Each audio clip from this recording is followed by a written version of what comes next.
vendredi Mélocan côté nous capables discuter et parler dans son série des sujets qui capables d'intéresser beaucoup plus monde. Et c'est dans ce sens que nous parlons de ça aujourd'hui hein, et on a caillou et pour capable expliquer nous et la pensée symbolique africaine et genre et bah c'était un paquet de parties qu'on pas de chance parler dans le live là c'est donc plutôt privé et puis après exposer à la position et d'avancer et une à l'autre. Bien. Eh bien, bien, merci, mesdames, pour invitation là. Excusez-moi parce que il y a un petit le retard, mais c'est une question que c'est mon bagage qui pas en retard, ça lui fait. On peut mettre son mot, mais si nous disons le, c'est on le. Bon, en tout cas, moi, c'est un pile plaisir pour moi de retrouver nous et moi saluer nous tous qui là. Moi, j'ai de l'eau pour chacun participant qui là pour tendre, ça nous prend 10 jours. Alors, premier bagage,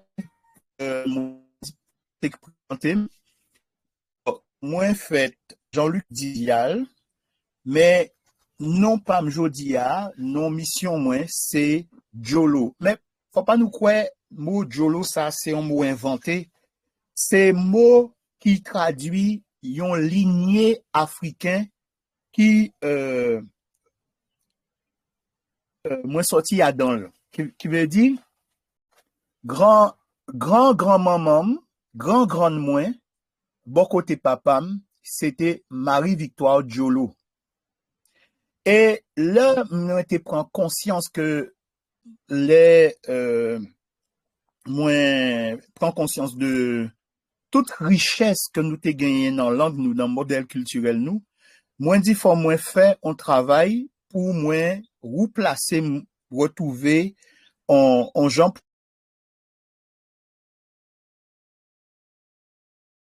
pour exprimer qui ça moyen. Et faut moi qui plus en relation avec ça qu'on fait. Et c'est comme ça que moi pas choisi prendre un roi, par exemple en Égypte et tout ça, tant qu'en pile camarade moi qu'on fait. Moi pas choisi prendre nom qui déjà existé dans l'histoire pas nous. Moi remonter dans lignée et c'est comme ça que tombé songer que nous te gagné lignée Jolo et c'est moi dit c'est lignée moi c'est lui comme pral pour représenter désormais et donc moi rester la caille moi si nous considérer question si nous considérer question familiale là moi pas inventé moi rester dans sanouillé Jolo ça veut dire bonnet Jolo ça veut dire chance.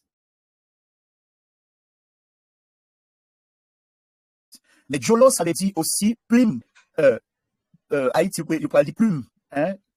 On connaît ça. Et Jolo, ça veut dire flèche aussi. Une flèche qui a piqué bien. Donc, tout ça aussi, c'est petit à petit qui moi vient connaître ça. Et moi, j'ai choisi non ça parce que m'pas te vle paraître tant qu'un simple artisan qui a fait travail li pour conscience et renaissance nous fait.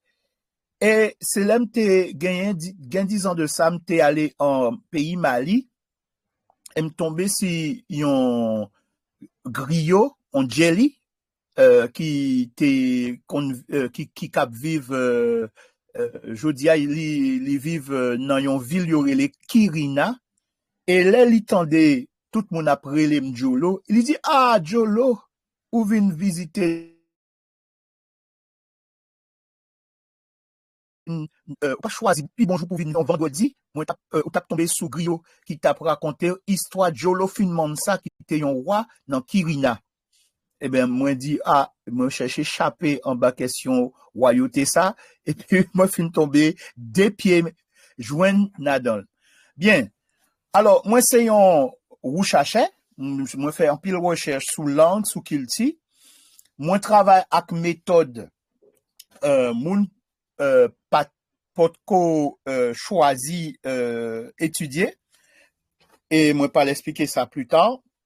Et donc moi servi à deux méthodes, une méthode linguistique, il y aurait les méthodes comparatives historiques et une méthode, il y aurait les méthodes Kuma pour moi reconstruire passé historique nous, modèle culturel nous.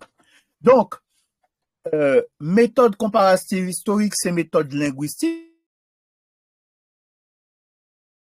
c'est une méthode mathématique, c'est une méthode qui agit.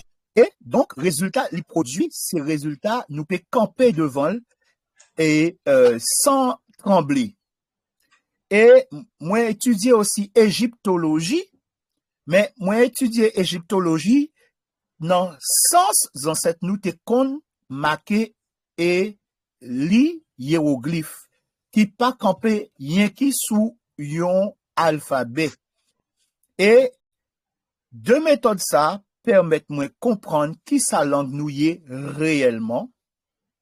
Et deuxième bagaille, les ou comprendre qui sa langue là y est ou capable faire mot qui dans langue là parler et leur fait yo parler ou capable reconstruire en pile bagaille moun t'a pensé qui disparaît ou capable reconstruire toute tradition qui c'était tradition gastronomie, qui c'était tradition musique danse, qui c'était tradition spiritualité. Et donc c'est travail ça que moi commencé faire gagner passé 20 ans à présent, qui fait me publier plusieurs livres. Moi publié premier livre moi non c'était Wuchikam tome 1. Donc Wuchikam évidemment là où prend conscience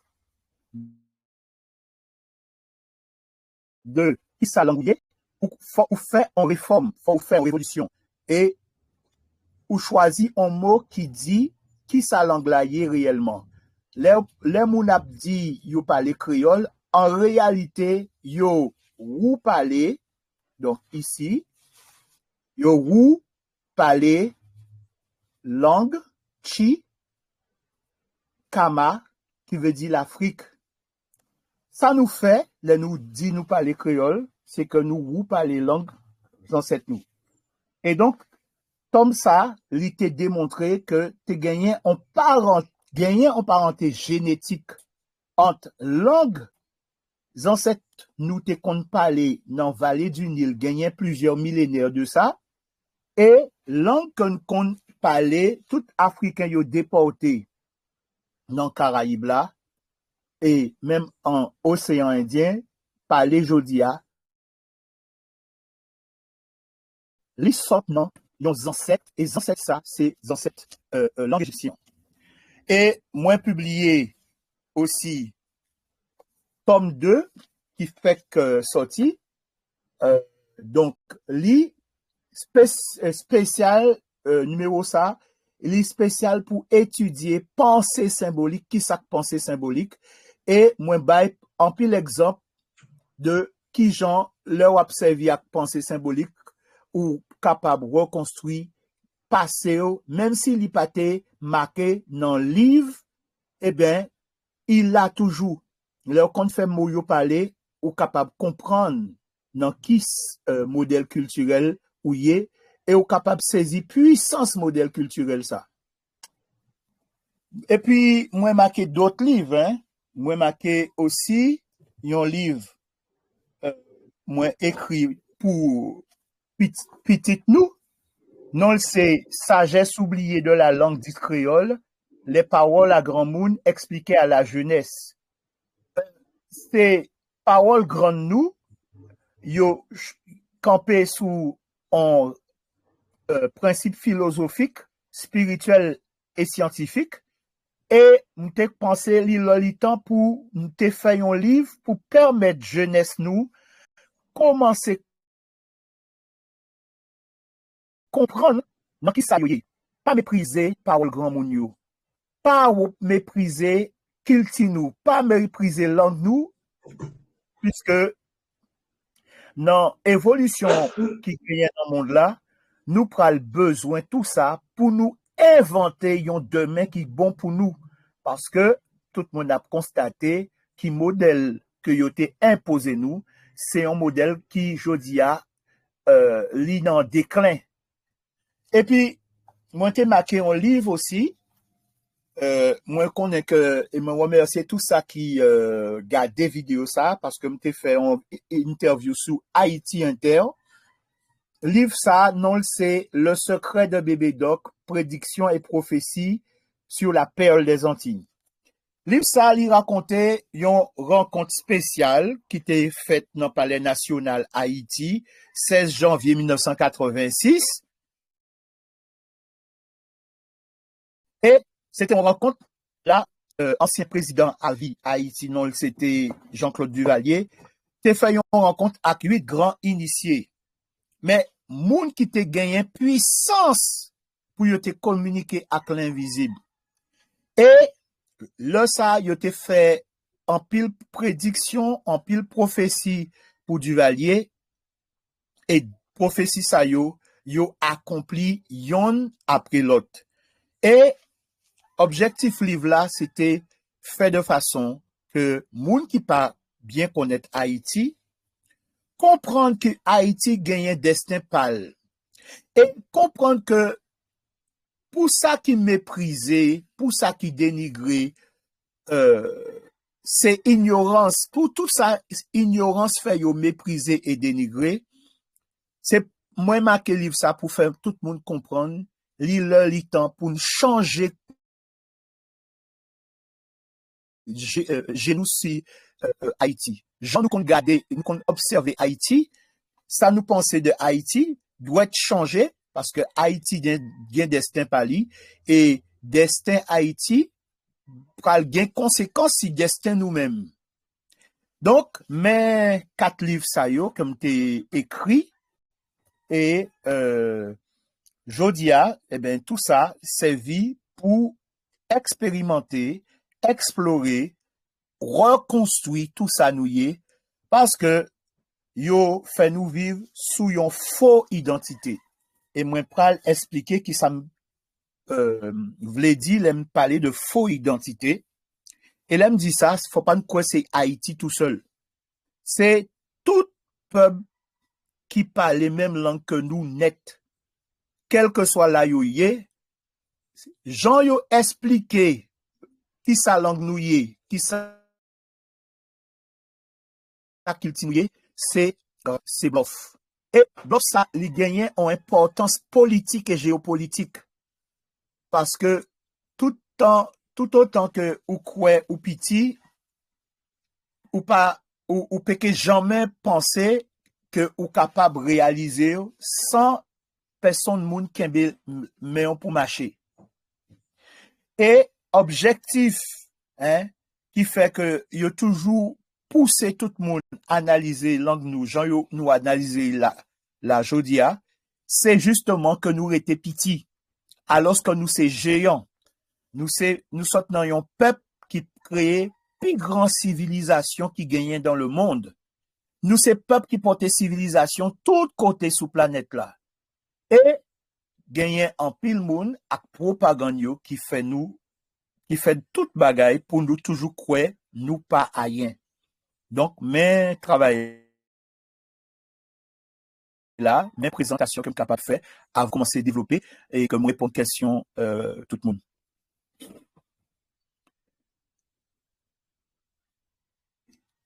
Allô? Allô? Allô? Oui, bonjour. Nous là. Professeur, est-ce que je peux poser une question? Oui, ma chère. Avant de commencer. Donc, en fait, je voudrais savoir, est-ce que vous avez eu un contact avec des gens de Martinique à Saint-Joseph? Parce que, en fait, votre livre, je l'ai vu à Lac-Sankofa. Je suis venu au mois de juillet. Oui, ma très chère, bonne question. Je suis venu en Martinique au mois de juillet faire une présentation du livre. C'est pas juillet, c'était au mois d'août ou septembre, je me rappelle pas très, très bien. En tout cas,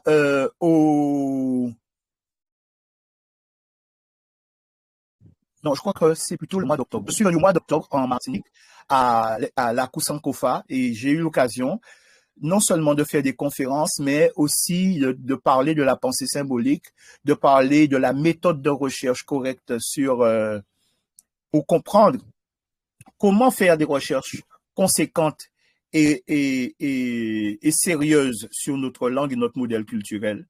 Oui, et il est fort possible que j'y retourne bientôt. Je vous prie de m'excuser. J'ai contacté une petite allergie, mais ça va aller. Oui, bah c'est ça, mais ça c'était il y a quelques années où j'avais vu votre livre là-bas.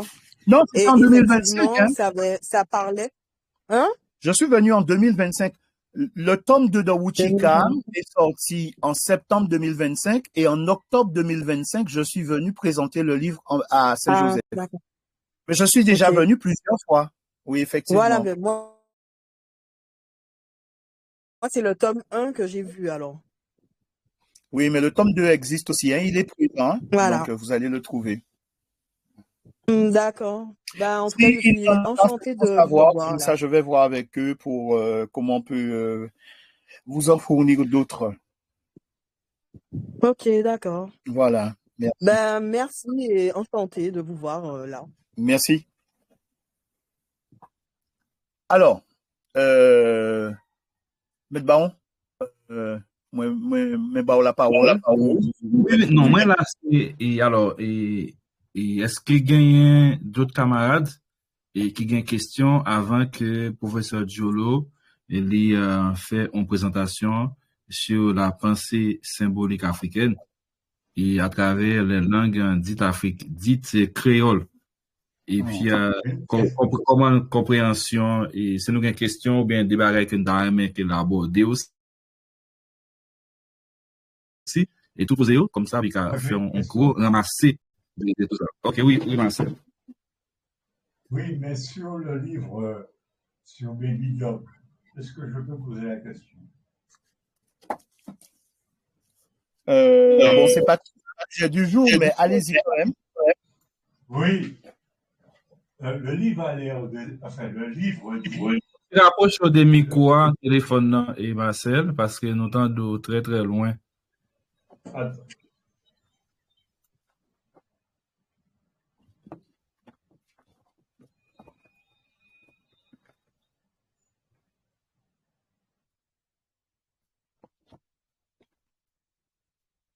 En attendant que Marcel a branché, rapproché lui. Ok, bon. Oui, c'est bon? Oui, Marcel. On vous écoute. Le livre dit qu'en fait, dans tout pays, il y aura des espèces de protection au niveau d'un pays. Oui. Et que quand ces protections disparaissent, on peut attaquer, enfin, au moins mystiquement un pays. Est-ce que c'est bien sûr que... Comment? Non, allez-y. Est-ce que c'est bien ce que le livre dit ou alors c'est moi qui ai mal interprété? C'est-à-dire que Baby Doc n'a pas respecté les protections qui existaient au niveau d'Haïti et c'est ce qui a commencé à affaiblir Haïti. Les protections. Oui. Tout à fait. Alors, je vais déjà commencer. Ma réponse va être dans un premier temps d'ordre général. Toute civilisation fonctionne avec des sociétés secrètes. Toute civilisation fonctionne avec des personnes qui ont un degré d'initiation et qui accomplissent des rites pour veiller sur la sécurité, la prospérité et la concorde d'un pays. Donc, les pays qui ont été émergés ces 2 derniers siècles ont suivi le plan qu'ils avaient reçu eux-mêmes de civilisations bien plus anciennes. Donc, nos ancêtres, quand ils arrivaient quelque part, ils faisaient des rituels pour s'allier la bienveillance de ce qu'on appelle les forces chtoniennes, c'est-à-dire les énergies du territoire nouveau où ils arrivent. C'est ce qu'ils ont fait quand ils ont fondé l'Égypte, c'est ce qu'ils ont fait quand ils ont gagné l'Europe par la mer, donc détroit de Gibraltar, le passage par la Sicile, et puis aussi par le Moyen-Orient. Chaque fois, ils ont amené des éléments de la terre ancestrale avec eux et avec lesquels ils ont accompli des rites. Et donc, tout pays qui se respecte accomplit des rites de protection et ça passe par l'érection de monuments sacrés qu'on appelle des bornes mystiques. Et elles ont pour objectif de protéger un pays de tout envahisseur, de protéger, mais aussi d'assurer qu'il y a de la concorde, que les gens s'entendent et qu'il y ait de la prospérité. Donc, ce ne sont pas des gens qui vont agir à visage découvert et tout ça, mais ce sont des personnes qui sont une espèce d'avant-garde qui veille et qui scrute le destin du pays. Au Bénin, il y a quelque chose qu'on appelle le Bénin Tofa. C'est quelque chose qui avait disparu pendant certaines décennies et qui a été réinstallé depuis quelques années. Et les grands initiés, les géomanciens se réunissent ce jour-là. Aujourd'hui, autrefois, ça avait lieu à la fin du mois de décembre. Aujourd'hui, cela se passe pendant les Vodou Days. Et il faut savoir qu'on va regarder dans ce rite-là le Fa, c'est-à-dire le signe géomancique qui fonctionne avec chaque commune du pays, chaque ville du pays, et le signe géomancique qui fonctionne du pays. C'est-à-dire que celui-là est associé au signe qui symbolise le gouvernant. Et donc, ils vont interroger l'invisible pour savoir qu'est-ce qu'il y a qu'est-ce qui attend le destin du pays. Et donc, ils vont avoir des réponses, ils vont faire une synthèse, et de cette synthèse-là, ils vont dire, bon, il faut accomplir tel rite, tel sacrifice, tel ceci, tel cela, pour assurer justement que les choses se passent bien. Parce que s'il peut y avoir une menace, par exemple, sur le pays, une épidémie, une menace de guerre, une menace de déstabilisation, c'est eux qui vont s'en charger. Parce qu'ils ont pour mission de veiller sur le pays. D'accord? Et donc, les États-Unis ont leurs bornes, la France même a ses bornes, et la dernière personne à avoir vraiment eu la possibilité d'installer des bornes dans le pays qu'on appelle la France, c'est François Mitterrand quand il a installé les arches, les pyramides, selon un axe qui traverse de part en part la ville de Paris. Vous voyez? C'est très important de faire ces choses. Et donc, comme c'est une connaissance ancestrale africaine, les premiers, quand ils ont fondé Haïti à la cérémonie de Bois Caïman, ils ont fondé l'État haïtien. Donc, ils ont mis en place un certain nombre de bornes. Et ces bornes-là ont la vocation de protéger le pays. Sans quoi, Haïti aurait pu subir des attaques beaucoup plus violentes de représailles quand Napoléon et son armée ont été défaits, chassés du pays, et que pour eux qui étaient des Blancs, c'était inconcevable de se faire battre par des Noirs et se faire mettre à la porte d'un pays de cette manière, alors qu'on était censé être l'armée la plus puissante. Donc, c'est parce qu'il y avait des bornes que le pays a pu résister. Mais il y arrive que certaines générations, par pure inconscience et méconnaissance, eh bien, n'entretiennent pas les bornes et parfois aussi entreprennent des travaux où ils ont à enlever les bornes. Mais ça laisse un espace qui rend le pays vulnérable parce que les attaques mystiques que peuvent subir un État, eh bien, peuvent passer par cette porte-là pour affecter le pays. Ne vous trompez pas, tout le monde sait qu'il y a des bornes. Regardez bien ce qui s'est passé là l'autre jour. Vous avez bien vu comment ils ont forcé à la dernière minute l'équipe des Grenadiers. On les a forcés d'enlever le symbole de Vertières. Pourquoi d'après vous? Vous croyez que c'était juste parce que c'était quelque chose de politique? Mais évidemment, on ne peut pas dire que c'est quelque chose de mystique. Donc, ils vont dire que dans un tournoi, il doit avoir aucun symbole politique. Mais s'ils ont enlevé les symboles politiques, ça veut dire qu'il faut enlever les drapeaux de toutes les nations. Vous comprenez ce que je veux dire? Donc, ils savent bien la puissance de cette borne de Vertières.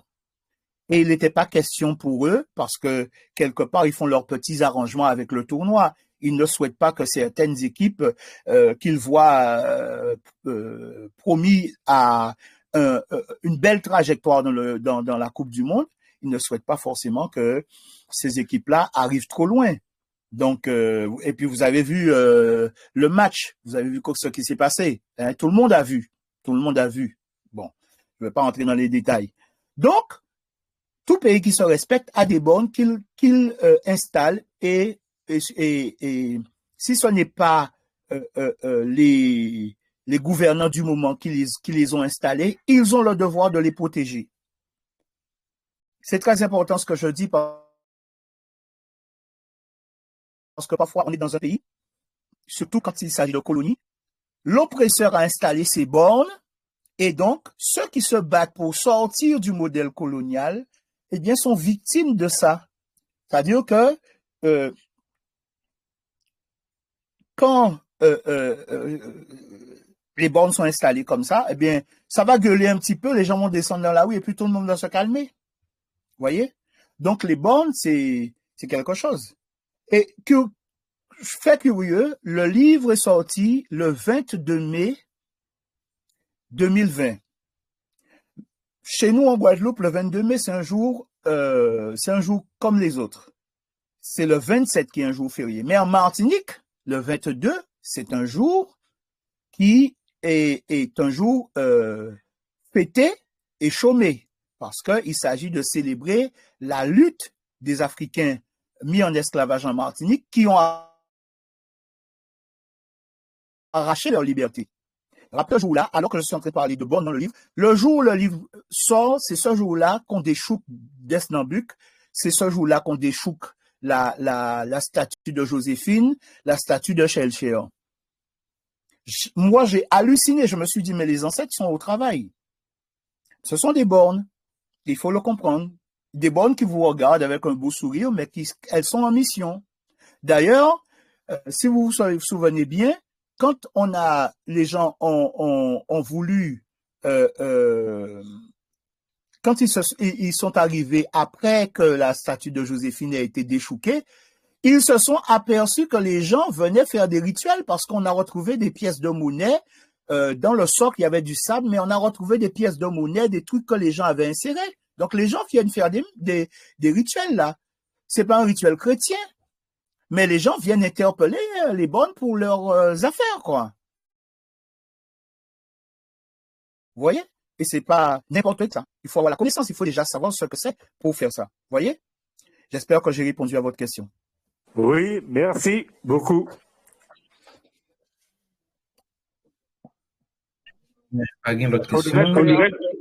Faudrait qu'il y ait peut-être l'année prochaine comment dire, que vous soyez invité que sur le livre. Pourquoi pas? Je veux bien. Ben, tout ça s'organise, hein? Il n'y a pas de souci. Ben, c'est un message au professeur. Oui, mais moi, je suis toujours disposé. Vous savez, une connaissance qui n'est pas partagée se perd. Donc, il faut partager. Merci. Je suis toujours disposé.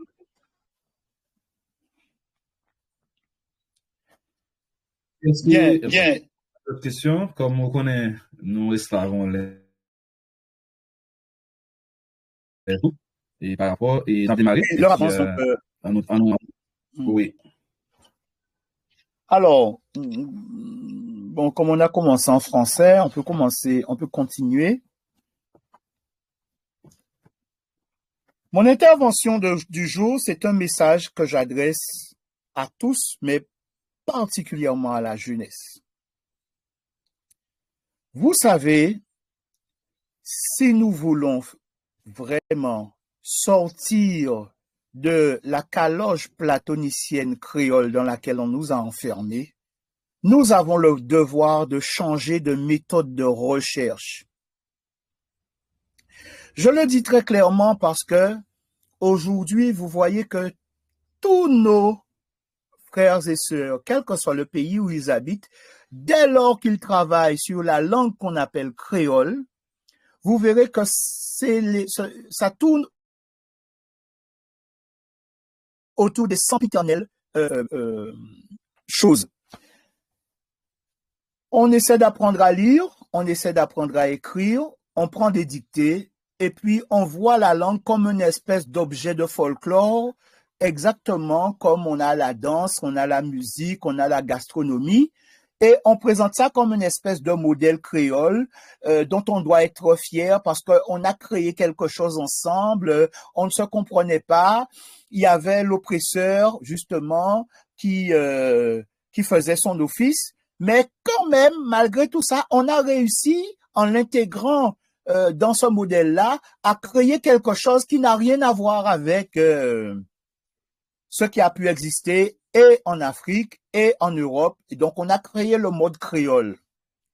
Et certains archéologues de bonne ou de mauvaise foi vont vous parler du processus de créolisation.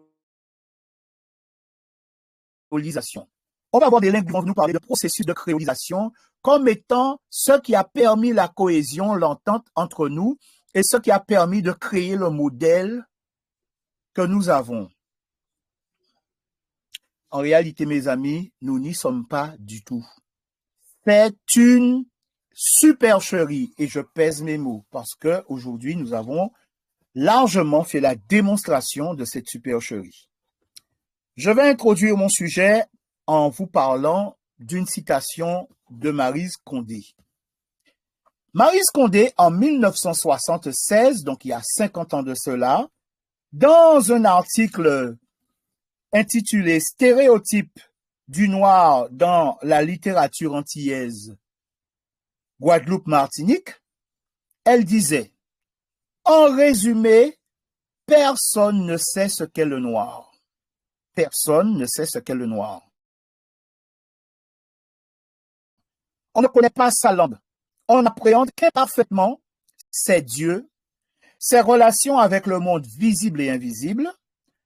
On lui impose, et ça c'est très important, on lui impose une personnalité qui convient à l'usage que l'on veut en faire. On lui impose une personnalité qui convient à l'usage que l'on veut en faire.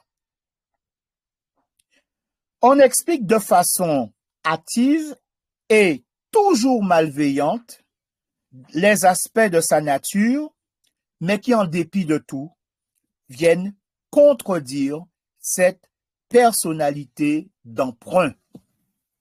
Mesdames et messieurs, si vous avez compris ça, vous avez tout compris.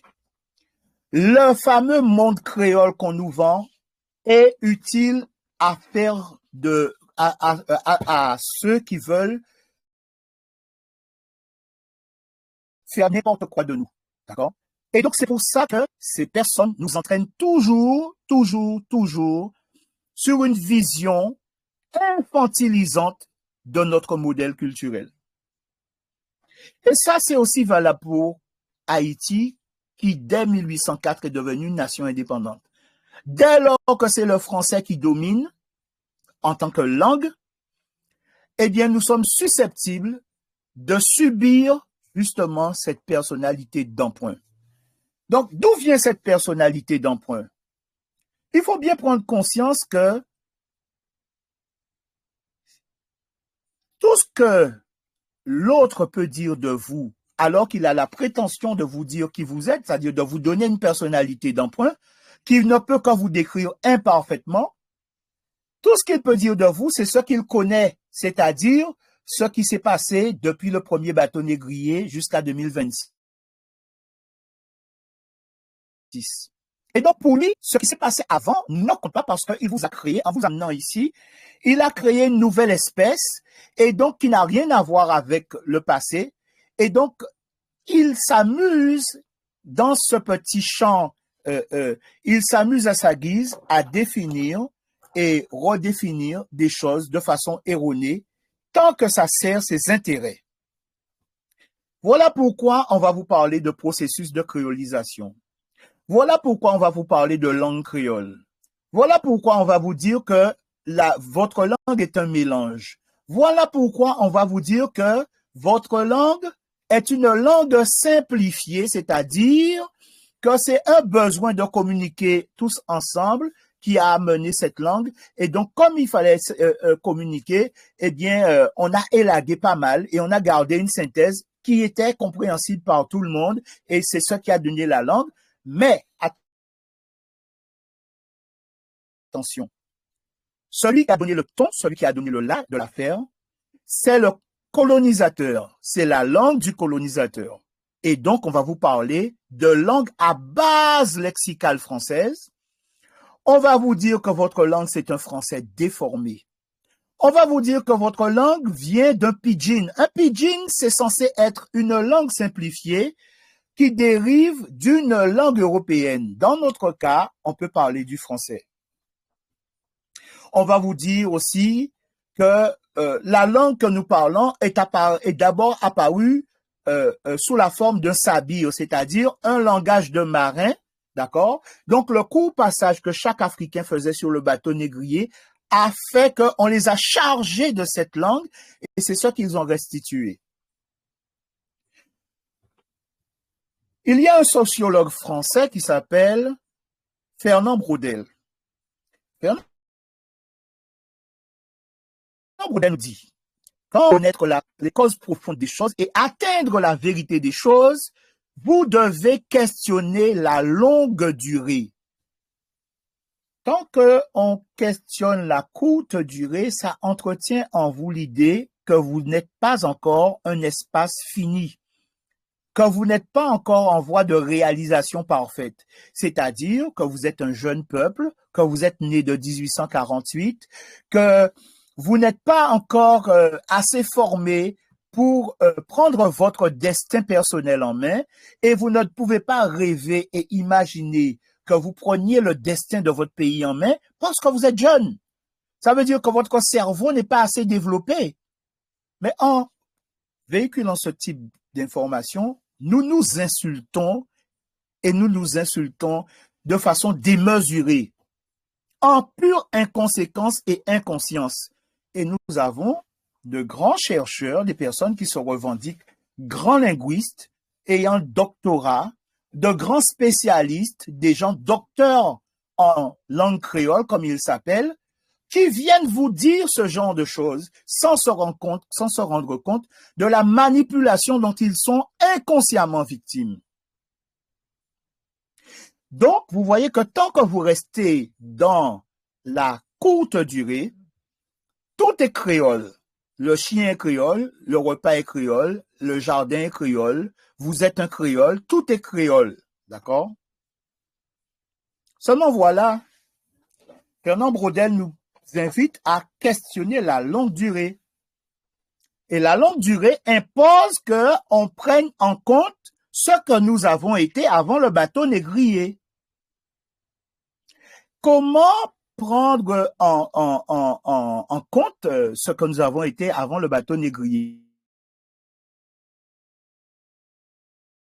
Vous verrez que toutes les études qui sont menées sur la langue, notre langue que certains appellent créole, la discipline qui en est apparue et qu'on appelle la créolistique, tous ceux qui travaillent sur la courte durée ont une méthode qui justifie la courte durée, une méthode linguistique qu'on appelle la méthode descriptive synchronique.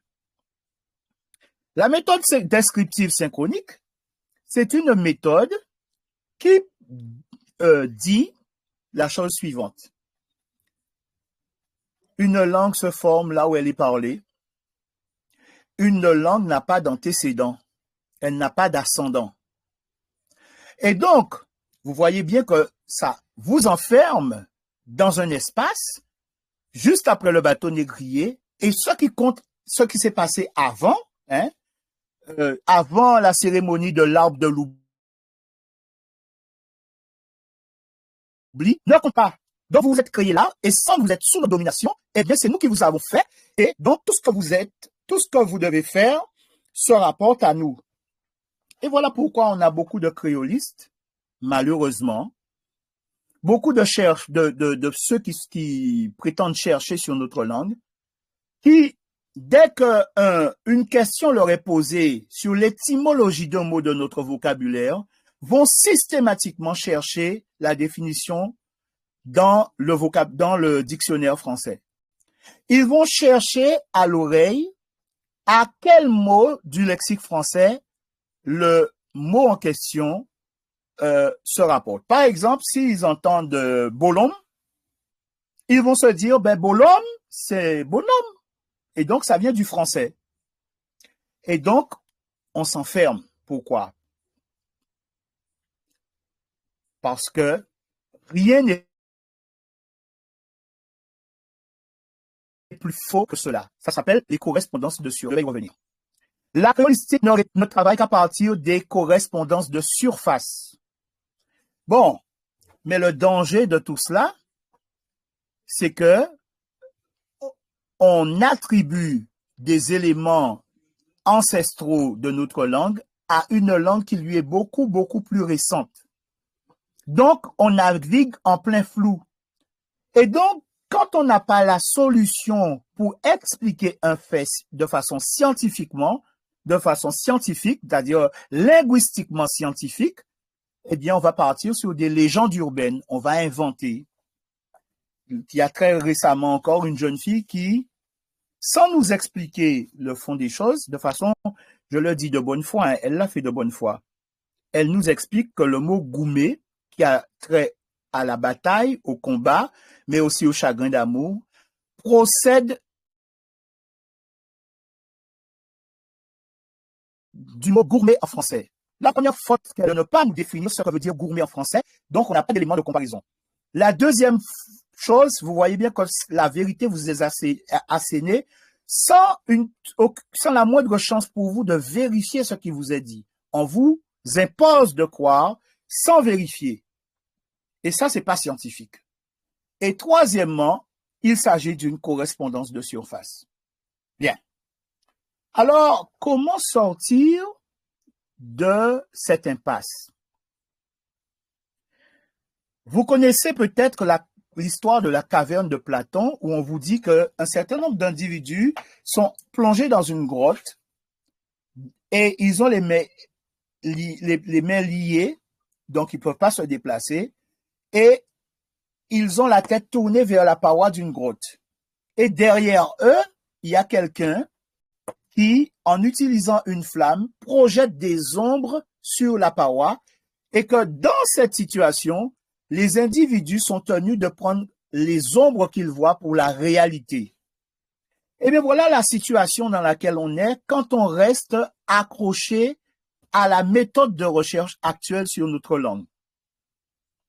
La deuxième chose que je vais dire, c'est que Platon explique que pour atteindre la vérité, il faut accepter de quitter cette grotte pour voir ce qui se passe en dehors.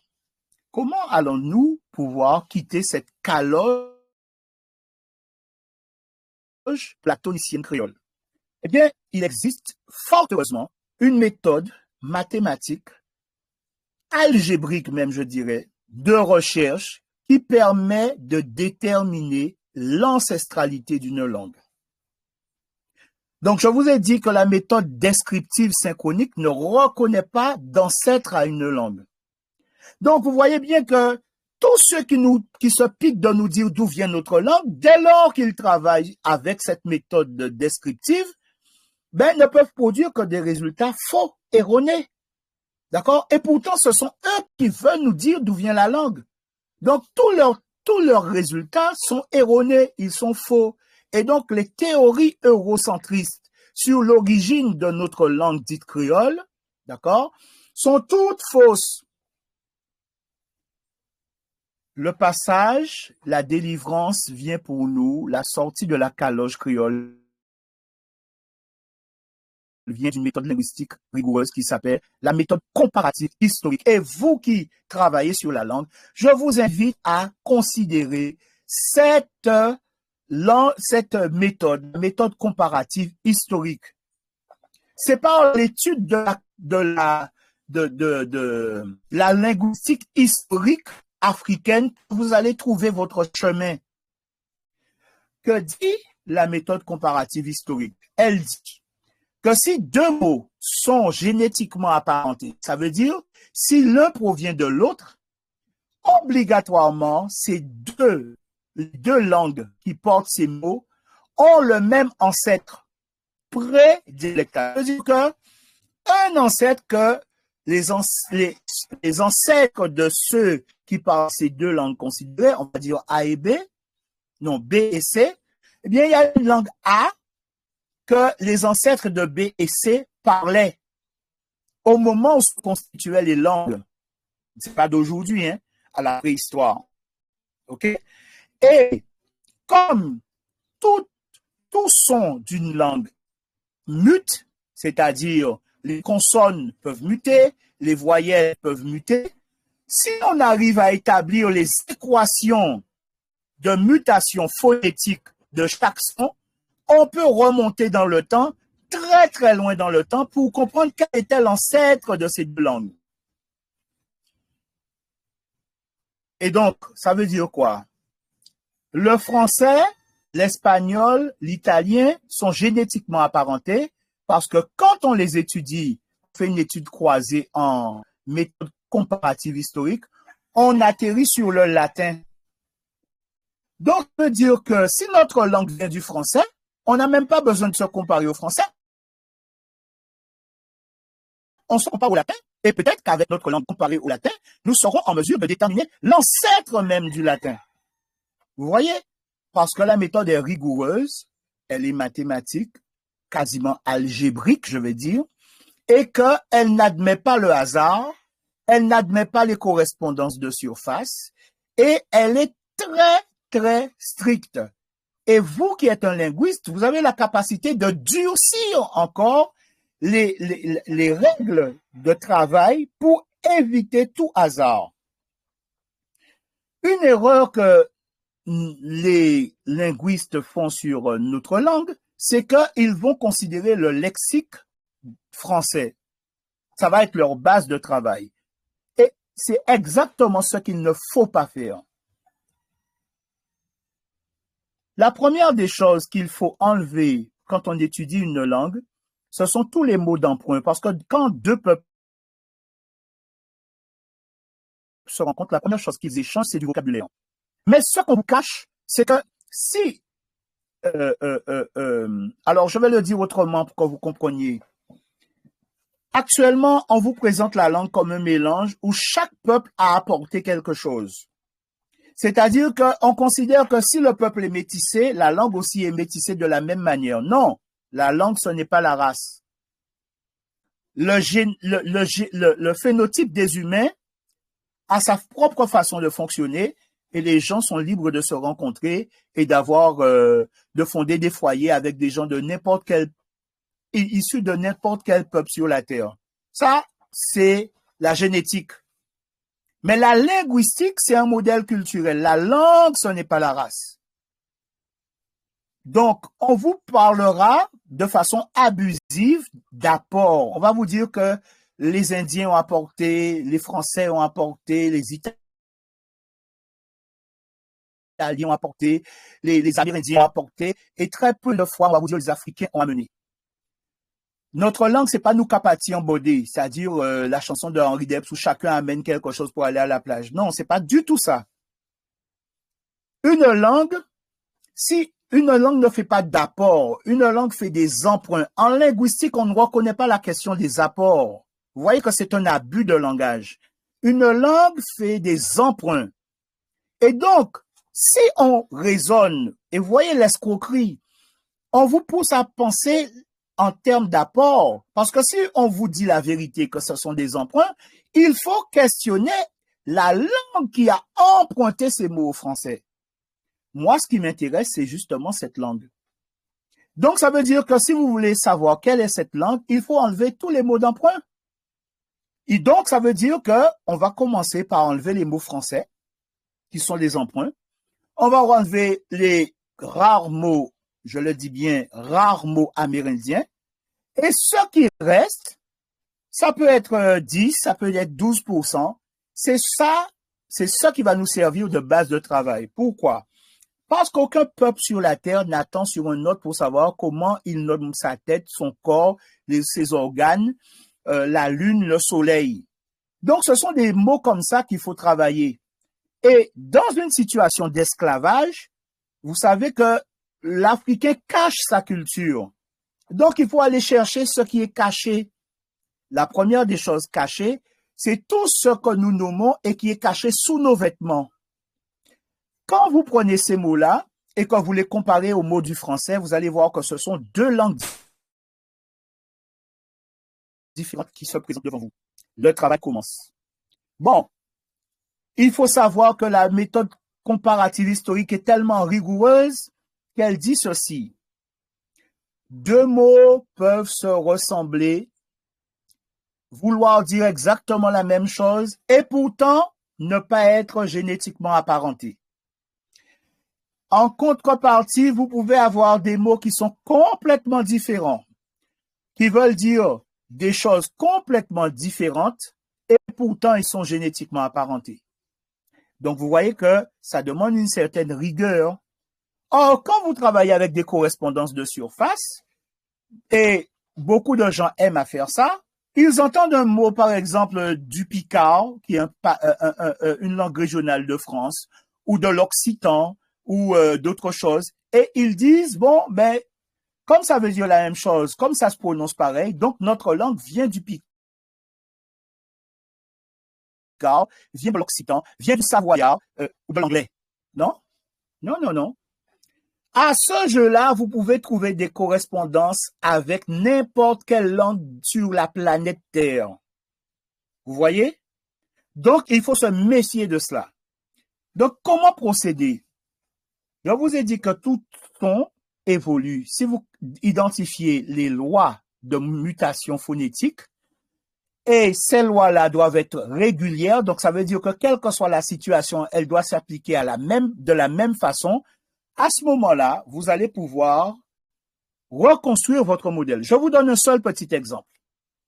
À la 4e, 5e dynastie de l'Égypte, la fleur de Cannes qui passe pour être un roseau fleuri dans les hiéroglyphes et qui est identifiée selon la liste d'Alan Gardiner M17, cette fameuse fleur de Cannes à sucre est translittérée I. Quand on dit translittérée, ça veut dire qu'on va accorder à ce dessin des valeurs alphabétiques. Donc, ce I-là, cette fleur de Cannes va être prononcée I. Mais à la 4e, 5e dynastie, le I va avoir tendance à devenir un A. Et plus tard encore, on va s'apercevoir que ce A va se renforcer avec une consonne qu'on va appeler une prosthèse ou une consonne prosthétique et qui va donner le son AN. Eh bien, si vous êtes en Martinique, vous allez dire m'en aiméon. M'en aiméon pour dire je t'aime. Et c'est ça qui explique par exemple qu'à la Réunion, on va dire mi amaou. Parce que le mi et le man, c'est le même mot qui a muté. Mais la Réunion est restée plus proche de la forme que cette voyelle avait à la 4e, 5e dynastie de l'Égypte. Et vous pouvez faire cette comparaison. Excusez-moi, je vous prie. Excusez-moi. Non, je ne pouvais pas répondre. Vous pouvez faire cette comparaison avec beaucoup d'autres mots. Par exemple, le mot pour dire le scoop, en réalité, c'est un mot qui dérive du nom de la Mahat. En Martinique, on va dire Milan, mais en Guadeloupe, on va dire Mila. Bon Mila, donne-moi le scoop. D'accord? Eh bien, vous voyez bien que c'est le même mot, mais cette équation, elle est régulière parce qu'elle nous permet de comprendre pourquoi dans un pays on dit A et dans l'autre on dit en. D'accord? Bon, donc, vous voyez que c'est à base d'équations comme ça sur chaque son qu'on arrive à reconstruire les mots. Et donc, petit à petit, on s'aperçoit que l'ancêtre le plus ancien de notre langue, c'est justement l'égyptien pharaonique. On s'aperçoit aussi, en conclusion, que nous parlons tous la même langue, avec des variantes. Mais ces variantes s'expliquent par des faits d'histoire. Parce que, en fait, on a tous eu au départ un modèle commun que j'ai appelé le proto-Huchican, c'est-à-dire la forme première de la langue avant que le français ne commence à la détruire en imposant son vocabulaire et sa syntaxe et sa grammaire. D'accord? Donc, quand on considère cette forme première, on voit que le fait qu'une nation n'ait pas ait pris son indépendance très tôt fait qu'elle a préservé beaucoup d'éléments de la base d'origine qui dérivait de l'égyptien ancien. L'état de la langue au moment où commence les traites européennes, l'esclavage et tout ça, la déportation. Cet état de la langue s'est figé chez nous, alors que les langues d'où étaient issus nos ancêtres ont continué d'évoluer. Mais comme l'évolution n'a pas été symétrique, donc on a gardé des choses qui se sont perdues sur le continent. Voyez? Mais nous avons les mêmes démonstratifs que l'égyptien ancien, les mêmes formes de pronoms possessifs, nous avons la même expression du pluriel, la même expression de la réciprocité, c'est-à-dire l'ipséité, d'accord? Les pronoms réfléchis, la même façon d'exprimer les pronoms réfléchis. Nous avons les mêmes démonstratifs, les mêmes pronoms indéfinis. Nous avons aussi, qu'est-ce que j'allais dire concernant cela, ça veut dire que nous pensons le monde exactement comme nos ancêtres de la vallée du Nil. En fait, nous pensons le monde comme des Africains. Comment en être sûr? Et c'est là où j'arrive au thème du jour qu'on appelle la pensée symbolique. Qu'est-ce que la pensée symbolique? La pensée symbolique, selon le linguiste Jean-Claude Mboli, c'est ce qui, en définitive, permet de déterminer de façon certaine l'origine d'une langue.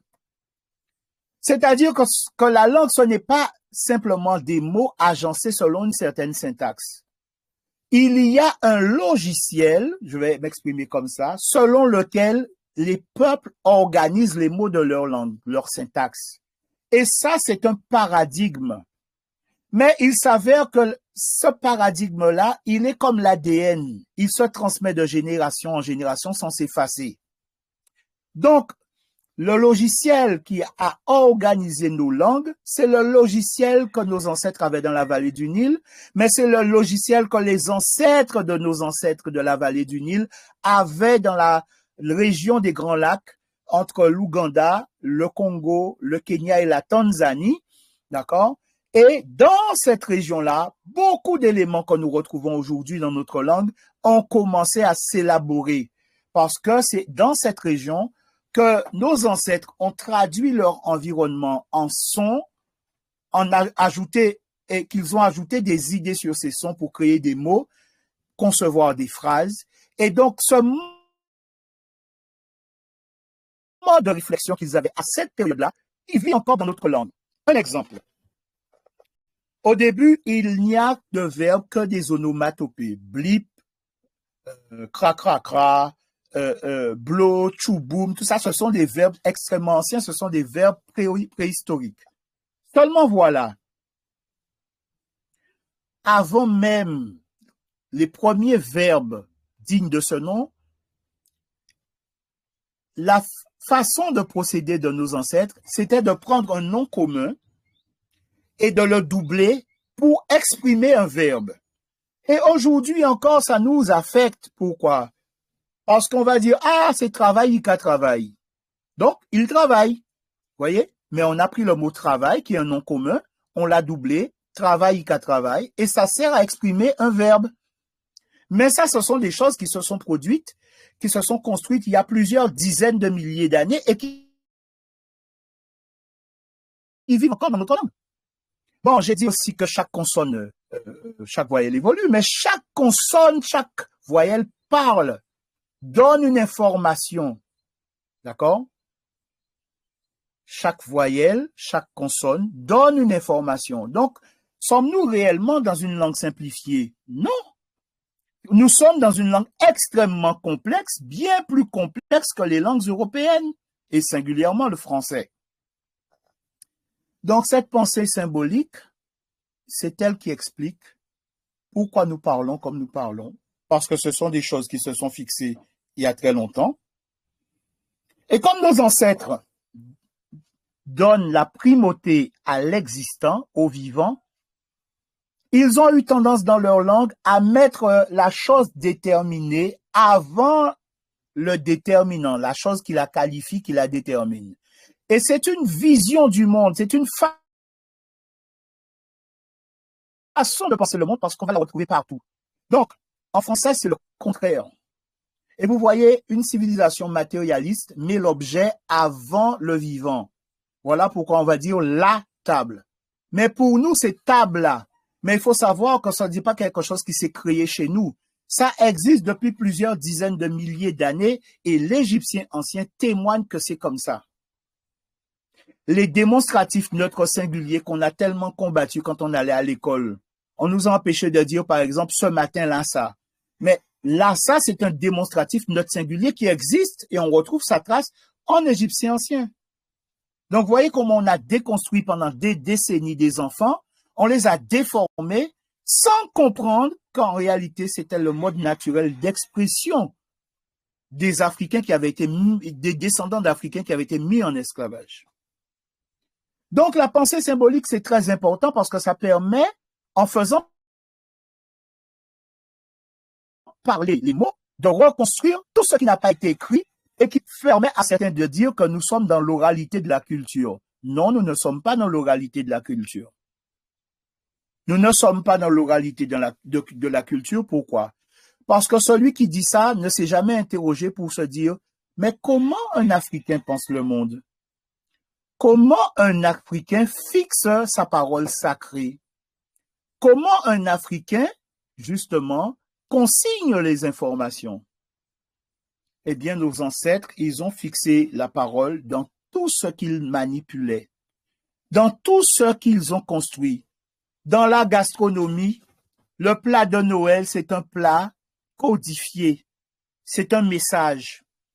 Le matete ou matutu, le kalalou, ce sont des plats codifiés. Le lalo à crabe, ce sont des plats codifiés. La tenue vestimentaire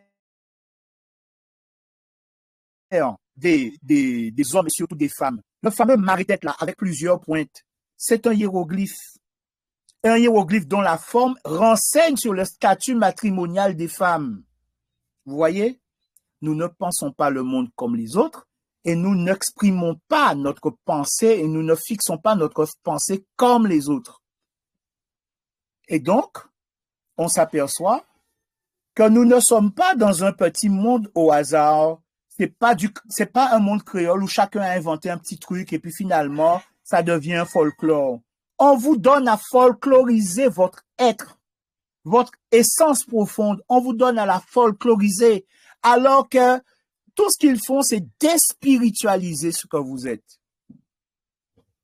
On va commencer par quelque chose qui est largement pratiqué dans toute la Caraïbe et qui est attribué aux Européens. En Haïti, on va parler de croiser les 8. Retenez ce chiffre. En Martinique, on va parler de la haute taille. En Guadeloupe, on va parler de quadrille. Quadrille fait appel au chiffre 4. Mais on ne vient pas dire aux gens, on leur dit, ah oui, mais ce sont toujours dans cette logique de montrer que c'est le modèle dominant qui vous a tout appris, quand vous étiez une calebasse vide qu'on a formée, qu'on a remplie. On ne vous dira pas qu'en réalité, la danse croiser les 8, c'est une danse sacrée. Et c'est une danse africaine. Et on ne vous expliquera surtout pas que la danse quadrille célèbre la création du monde, l'apparition des 8 premiers ancêtres des humains. Parce que le mythe qu'on retrouve en Égypte et qu'on retrouve chez les Dogons dit que les 8 premiers ancêtres de l'humanité sont 4 jumeaux mâles, 4 marasa mâles, et leur épouse parfaite qui sont leurs jumelles.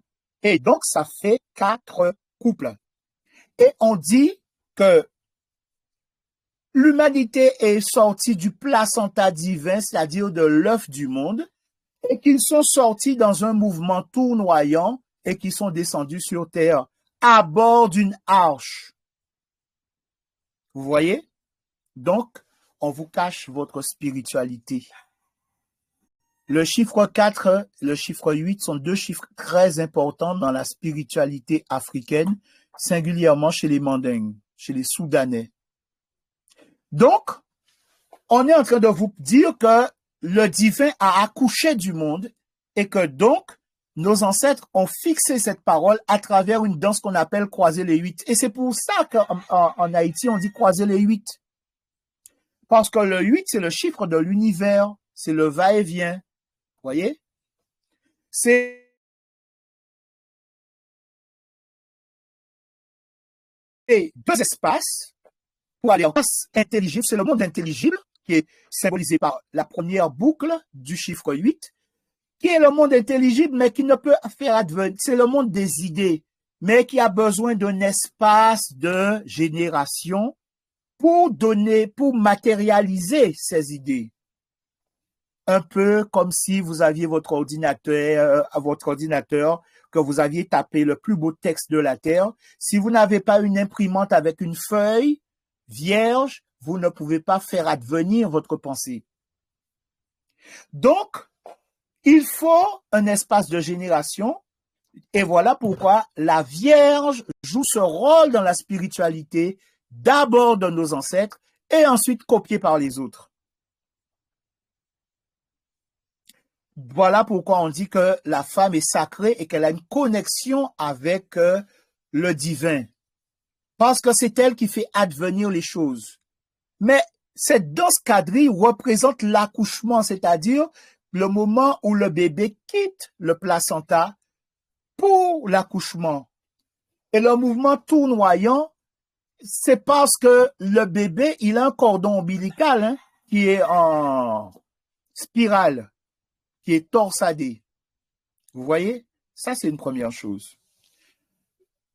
Vous verrez aussi que dans cette représentation du monde, vous allez comprendre que pour nos ancêtres, tout commence par une graine associée à un placenta, associée à un œuf, qui est l'archétype de tous les archétypes, parce que tout naît d'une graine. C'est-à-dire une graine, c'est un modèle.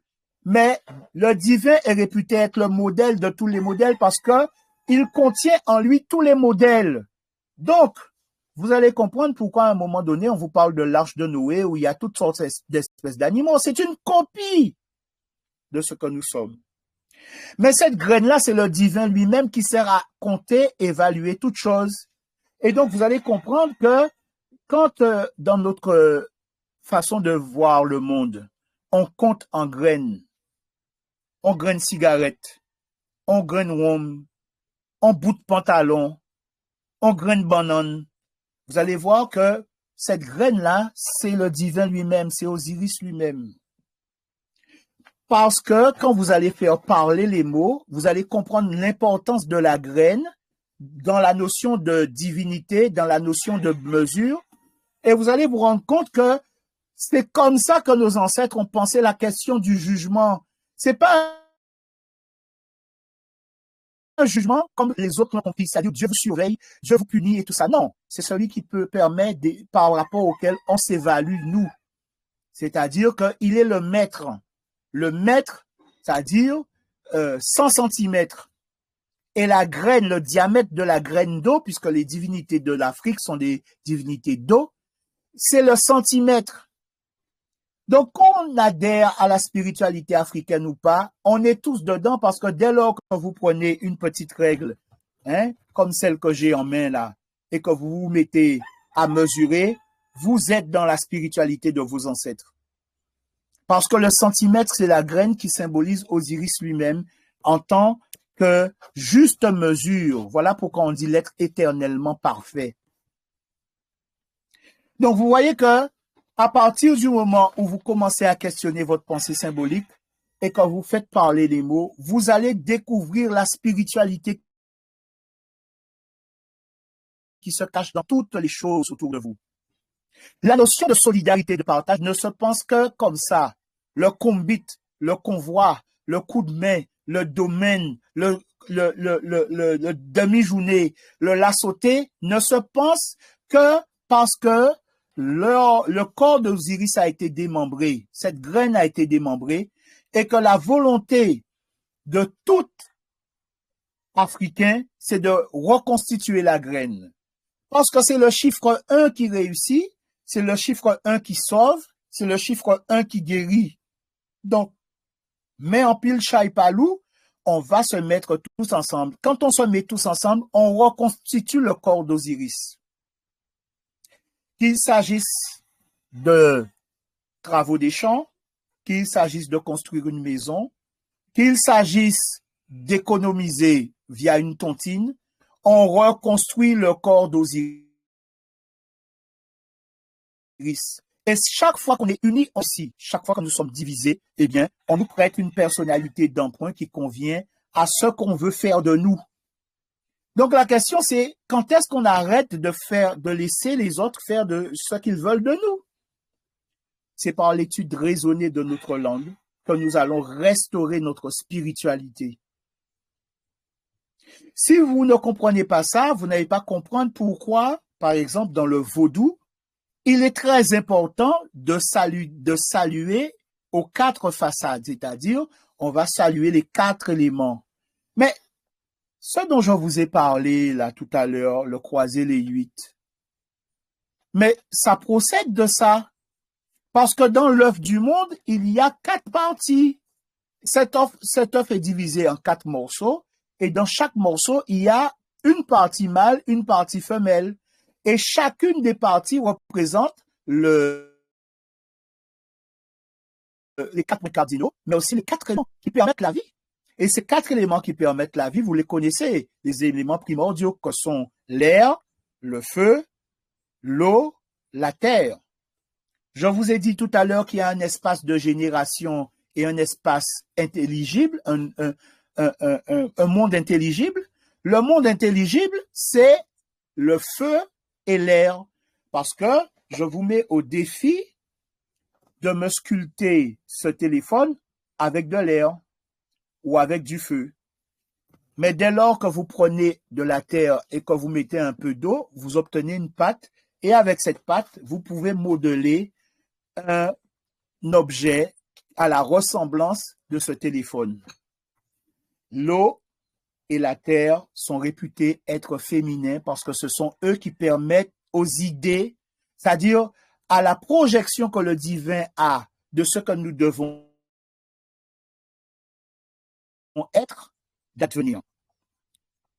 Et donc, quand nous étudions tout cela, nous voyons l'importance de la graine, nous voyons l'importance du féminin, nous voyons l'importance de la femme. Les mots, nous les faisons parler. Et nous allons voir que nous avons aussi, en faisant parler les mots et en analysant tous les plats que nos ancêtres nous ont laissés, nous allons voir que ceci correspond à une organisation particulière dans le calendrier ancestral. Donc, nous avons notre propre calendrier. Bon, la terre sur laquelle nous habitons, c'est le corps du divin. Et ce corps, il est réputé être démembré en plusieurs morceaux. Bon, vous allez voir que l'organisation sociale, l'organisation foncière en Haïti, ça peut être le lacou, ensuite c'est le démembré, et ensuite c'est bitation. Ce n'est pas un fait du hasard. Ce n'est pas quelque chose qui s'est créé en Haïti. C'est la reproduction, la perpétuation de la pensée symbolique africaine en nous qui permet ça. D'accord? Et il n'est pas de pays africain où vivent des Africains, où vivent des gens qui ont la pensée symbolique africaine, qui les commandent, qui dirigent tout ce qu'ils sont. Il n'est pas de pays où on n'est pas de Lakou. C'est pas possible. Donc, si vous voulez comprendre qu'est-ce que la spiritualité, vous devez questionner les mots, les faire parler. Vous voyez bien que le taureau a une importance dans le vaudou. Mais le taureau a une importance aussi en Égypte. Pourquoi il y a ce lien? Parce que le taureau, c'est le reflet de l'âme. C'est le mot pour dire le taureau, c'est le mot pour dire l'âme. D'accord? Et c'est le mot aussi pour dire la personne, l'homme qui a un certain caractère, une certaine puissance. En Haïti, on aime bien dire ça. Ah, yo mettre 2 taureaux en bas code. Hein? Voilà. Donc, vous voyez, les choses ne sont pas là par hasard. La façon que nous avons de nous projeter dans l'avenir, de faire sortir nos mots, ce n'est pas nous qui l'avons inventé. Nous continuons la pensée de nos ancêtres dans tout ce que nous faisons. Et il arrive qu'on ne se souvienne plus des mots d'origine. À ce moment-là, pour continuer, parce que ce qui est plus important, c'est continuer notre pensée symbolique, nous allons puiser dans la langue de l'européen un mot, d'accord, qui va nous permettre de traduire. Par exemple, dans la pensée symbolique de nos ancêtres, on s'aperçoit que les surfaces planes, les plans, sont des feuilles, sont assimilés à des feuilles. Donc, quand vous regardez un lac ou une mare, la surface de la mare ou du lac, c'est une feuille. Le désert, c'est une feuille. OK? Mais ma main, l'intérieur de ma main, c'est une feuille. OK? L'intérieur, le plat de la voûte de mon pied, le plat de mon pied, c'est une feuille. La sandale, c'est une feuille. L'aile de l'oiseau, c'est une feuille. Donc, quand je veux dire la sandale, si je sais que la sandale, c'est une feuille, mais que l'aile de l'oiseau, c'est une feuille, eh bien, ça m'explique pourquoi en Haïti, pour dire la sandale, on dit zèle sa patte. Vous voyez, c'est la pensée symbolique qui nous commande ça. Par exemple, j'ai dit tout à l'heure que quand on n'a pas le mot, on perd le mot africain, on va chercher dans le registre de la langue qui nous domine le mot qui nous permet de continuer notre pensée symbolique. Voilà pourquoi en Martinique, on va parler, par exemple, pour le chagrin d'amour, on va parler de gros poêle. Pourquoi? Il faut aller regarder. L'arbitre, c'est toujours la langue ancêtre, c'est-à-dire l'égyptien pharaonique.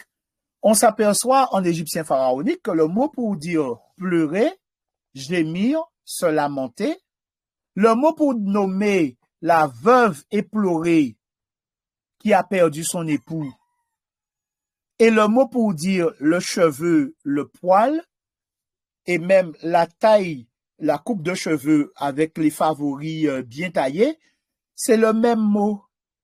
Donc, pour dire pleurer, je peux dire poil. Et c'est ça que font les locuteurs de notre langue en Martinique. En gros poil, quand on dit le poil, c'est comme si on dit pleurer. Donc, ça veut dire un gros chagrin. Ça veut dire de grosses larmes. Mais on s'aperçoit aussi que c'est associé à l'inondation. Parce que cette veuve dont je vous ai parlé, la veuve éplorée qui pleure la perte de son mari, ce n'est autre que la déesse Isis. Et que dit le mythe? Le mythe dit que les crues du Nil sont déclenchées parce que la Vierge Isis, qui a perdu son époux, a versé tellement de larmes que c'est ce qui déclenche chaque année les crues du Nil. Bon, chez nous, on disait soleil, la pluie, diable, camaïf, y a derrière l'église. Et puis, il y avait beaucoup de petits dictons comme ça. Mais ne croyez pas que ce sont des choses qui se sont inventées chez nous. C'est connecté à la chose la plus ancienne chez nous. Donc, je vous ai dit que le chagrin est associé à l'inondation. Mais qu'est-ce qu'on dit? Ah, il plairait gros de l'eau. Bon, vous voyez que ce n'est pas une question de langue européenne parce que les Noirs américains, ils vont dire cry a river. C'est la pensée symbolique qui domine. Et la pensée symbolique se moque bien de savoir quelle langue vous domine. Elle ira chercher dans cette langue les éléments pourvu que ces éléments lui permettent de continuer sa pensée symbolique. Donc, si nous voulons faire des études réelles, sérieuses, rigoureuses et scientifiques sur notre langue et notre modèle culturel, la première des choses, c'est considérer la pensée symbolique. Je ne vais pas être plus long parce que je veux laisser un temps pour les échanges et peut-être que dans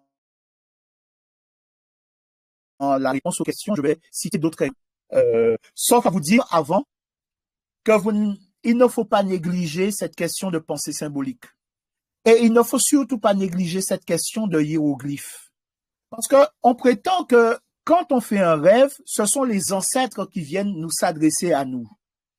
Or, il y a beaucoup de gens qui font des rêves et qui n'arrivent pas à identifier et analyser le rêve pour comprendre quel est le message qui est véhiculé.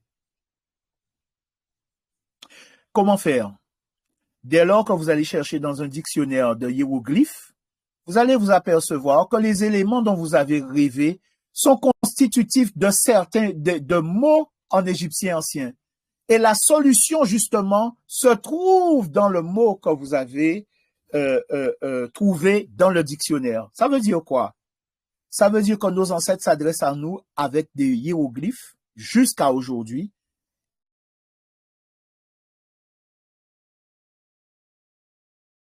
Et que les hiéroglyphes habitent en pleinement conscience.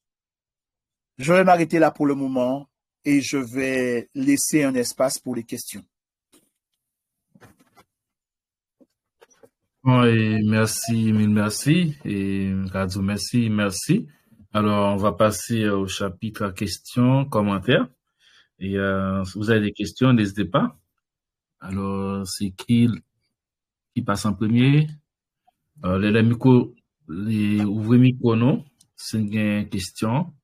Et vous nous poser, professeur Diolo, des questions. Et il reste encore 30 minutes. Là, on est déjà 38, peut-être 15 à 20 minutes. Oui.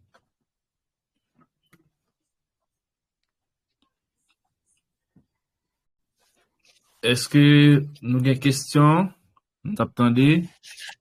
Avez-vous des questions? Bah,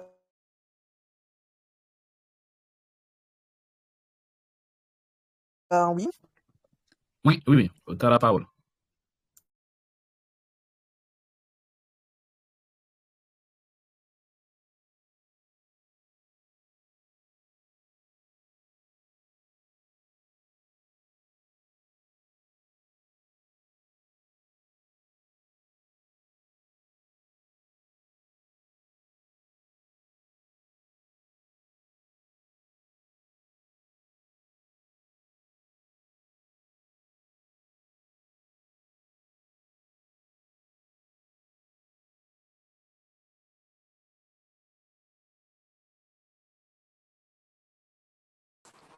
Nous avons été coupés, je pense.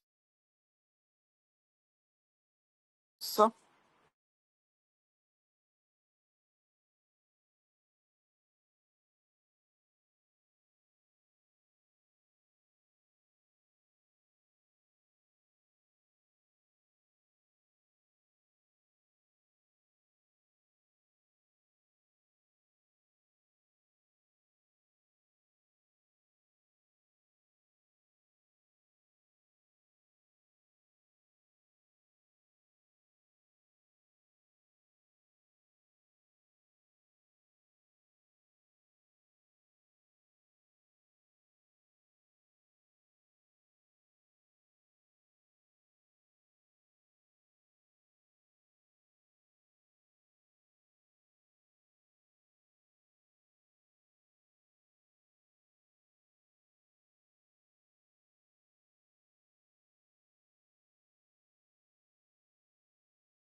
Allô, allô, est-ce qu'ils sont là?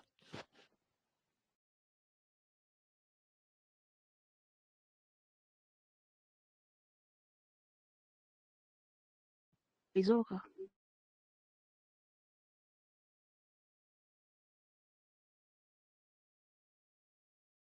C'est bon, c'est bon. J'avais un problème de micro, de réseau. Bon, je sais pas pourquoi ça m'a fait ça. Désolé. Il y avait un problème il y a un problème de réseau.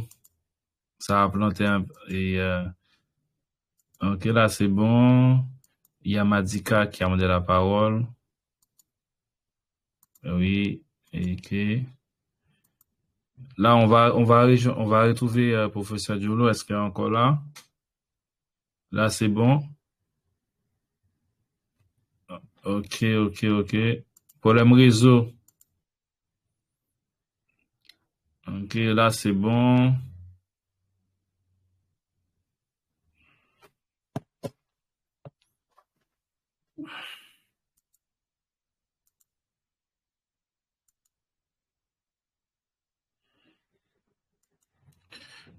Ok, et là, vous m'entendez? Là, c'est bon. Bon,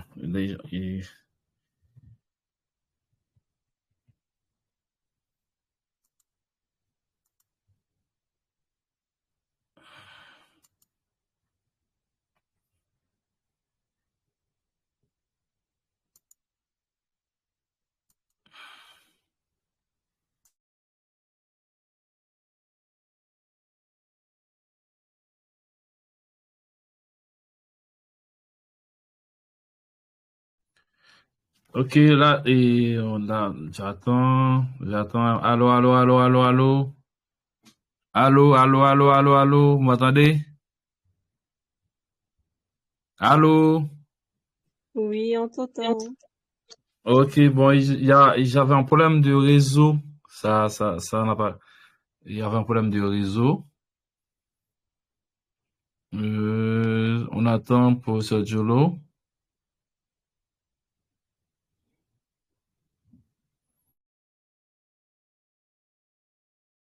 On attend, on attend. Ok, ben ouais. En attendant. I have no clothes, I have no food, I have no place to sleep. I have no education, no particular ambition. This I cannot conceive. Forgot my native culture, live like a culture. From the white man I have to steal, because he made me work. I said, oh, oh, oh, oh, no. I said, I'm dying.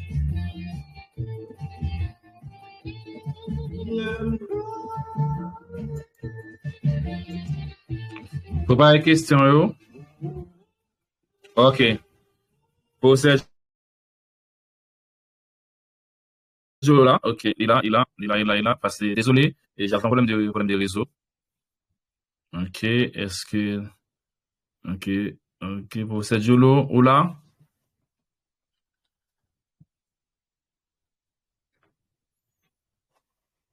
Ok, c'est qui avait la parole? Quoi, c'était Bénédicte. Mais c'est toi qui avais la parole, c'est ça?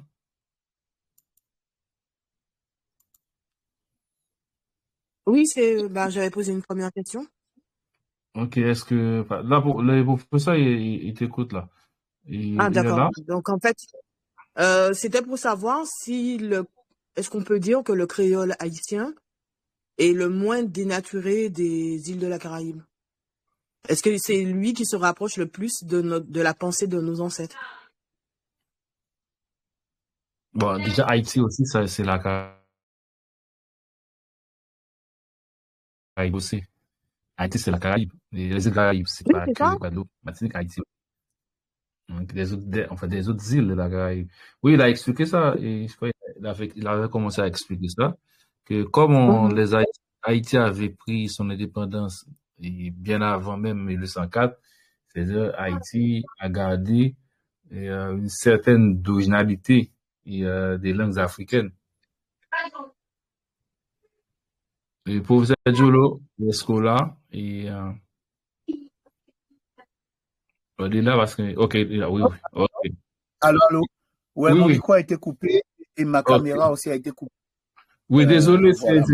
c'est un problème de réseau, désolé, franchement. Je vais peut-être que je vais garder juste le micro. Ok, Je vais d'accord, juste d'accord, garder le micro. oui, oui. Ok. Autant des questions, hein? Oui, pas de problème. Ok.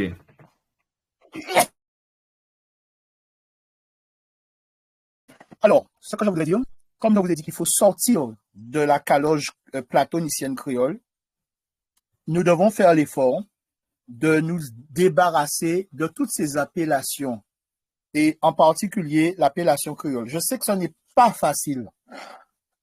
Quand on nous a inoculé un tel poison si profondément dans notre cerveau, c'est difficile de s'en émanciper.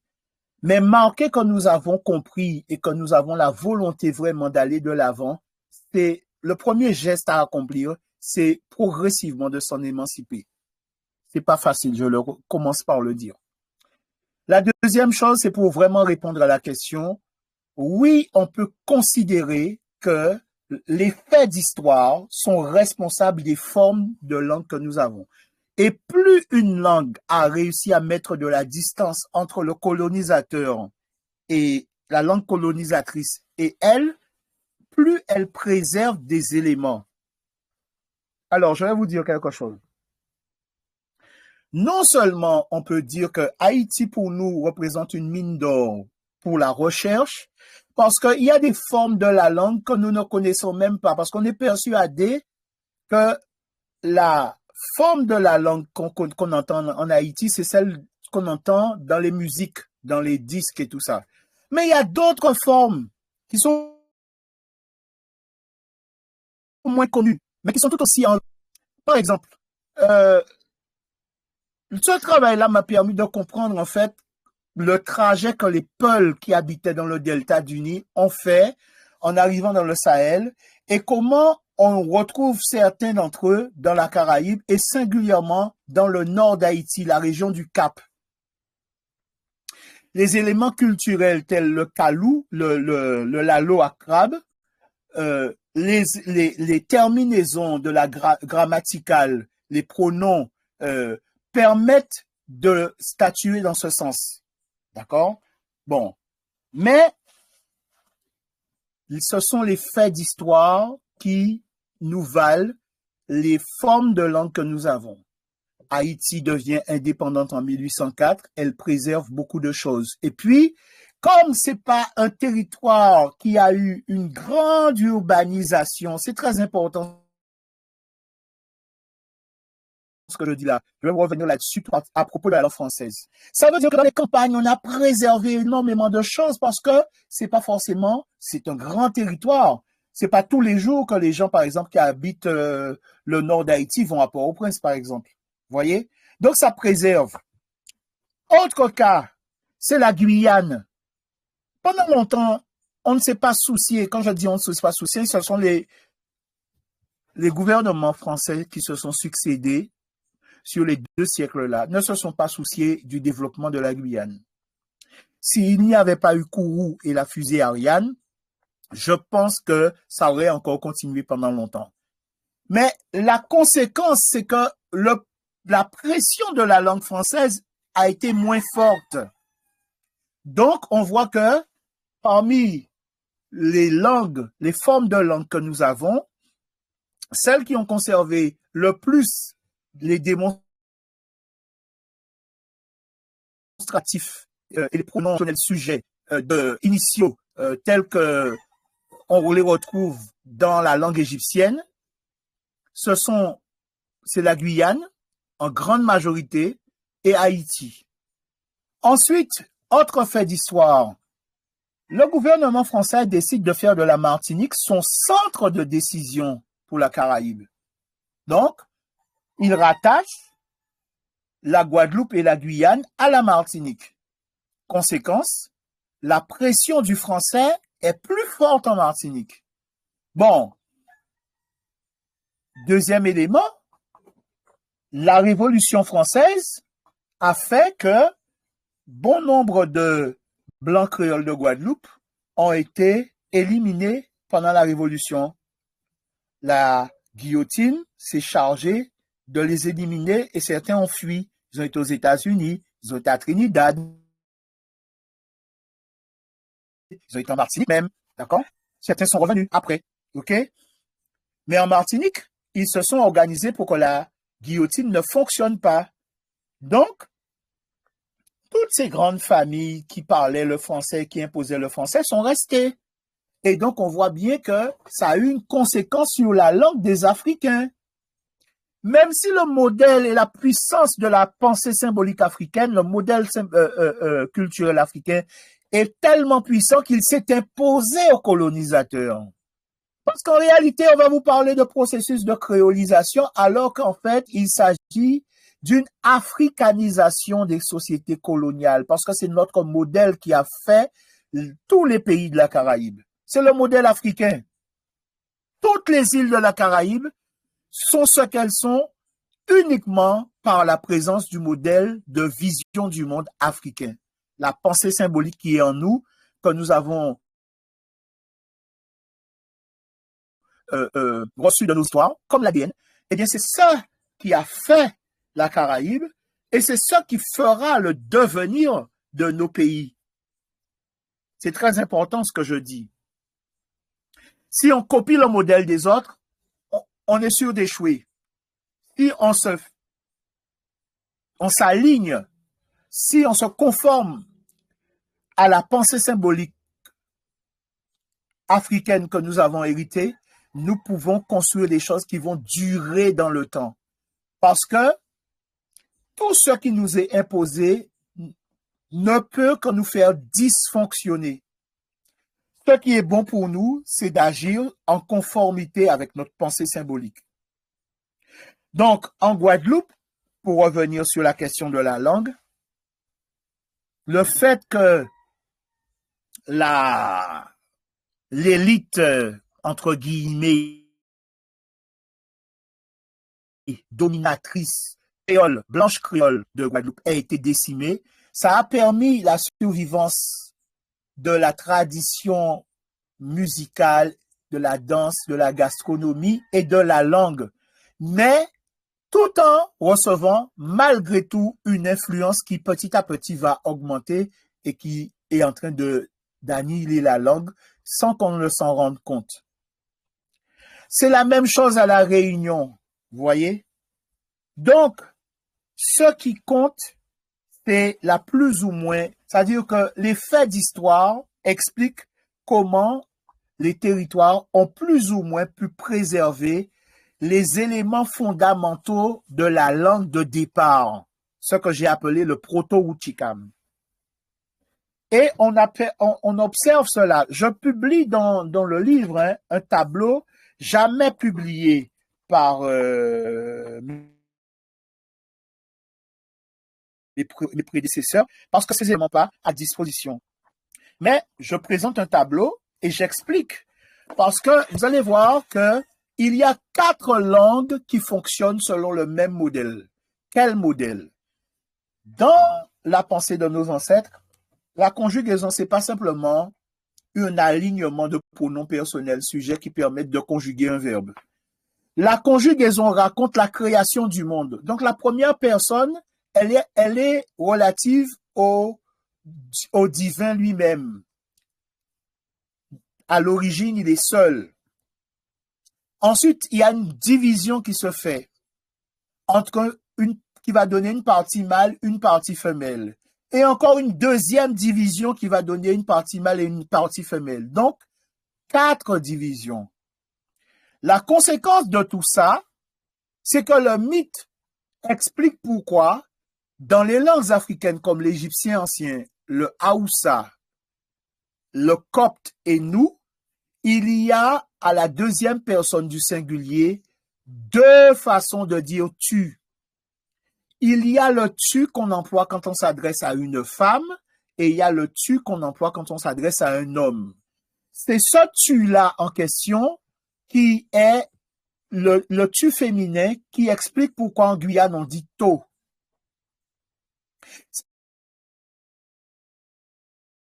C'est ça qui explique pourquoi à Maurice, pourquoi anciennement en Guadeloupe on disait to aussi. C'est la forme féminine du tu. Et en Guyane, pas en Guyane, en Guadeloupe par exemple, la forme masculine du tu c'est ou. En Guyane, en Martinique, on va dire ou, d'accord? Mais en Haïti, la forme la plus ancienne a été préservée dans un seul mot à ma connaissance, c'est quand on dit comme toi, on dit tant coup. Le coup en question là, c'est la forme masculine pour dire tu. Et qu'est-ce qui s'est passé? C'est qu'avec le temps, le cas qui commence le mot coup est tombé. Donc, on est resté avec le ou. Et donc, ça donne une division, c'est-à-dire entre les pays qui ont su garder cette double personne du singulier à la deuxième personne, c'est-à-dire la personne masculine. Et donc, on s'aperçoit que des pays comme la Martinique, la Dominique, Sainte-Lucie et Trinidad l'ont perdu. De notre côté, on s'aperçoit que la Guyane et Haïti, la Louisiane et la Guadeloupe, si on considère les Amériques, sont les territoires qui les ont gardés le plus longtemps. La Guadeloupe a perdu son taux à la fin des années 60. La Louisiane l'a encore.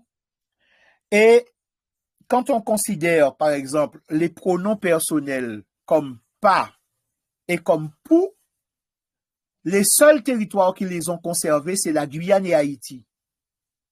Je vais dire, par exemple, en Martinique, ta moins, en Guadeloupe, pas moins. Bon, vous voyez bien que c'est l'équation dont je vous ai parlé tout à l'heure qui explique ça, le i qui devient a et qui devient un. Donc, c'est ce qui fait qu'en Martinique, on dit ta et en Guadeloupe, on dit tan. OK. Donc, je vais dire ça.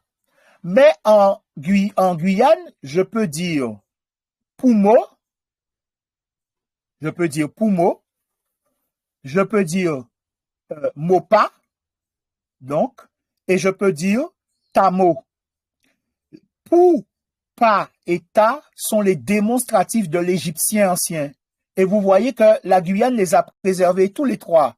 Je redis, je peux dire poumo, je peux dire mopa et je peux dire tamo.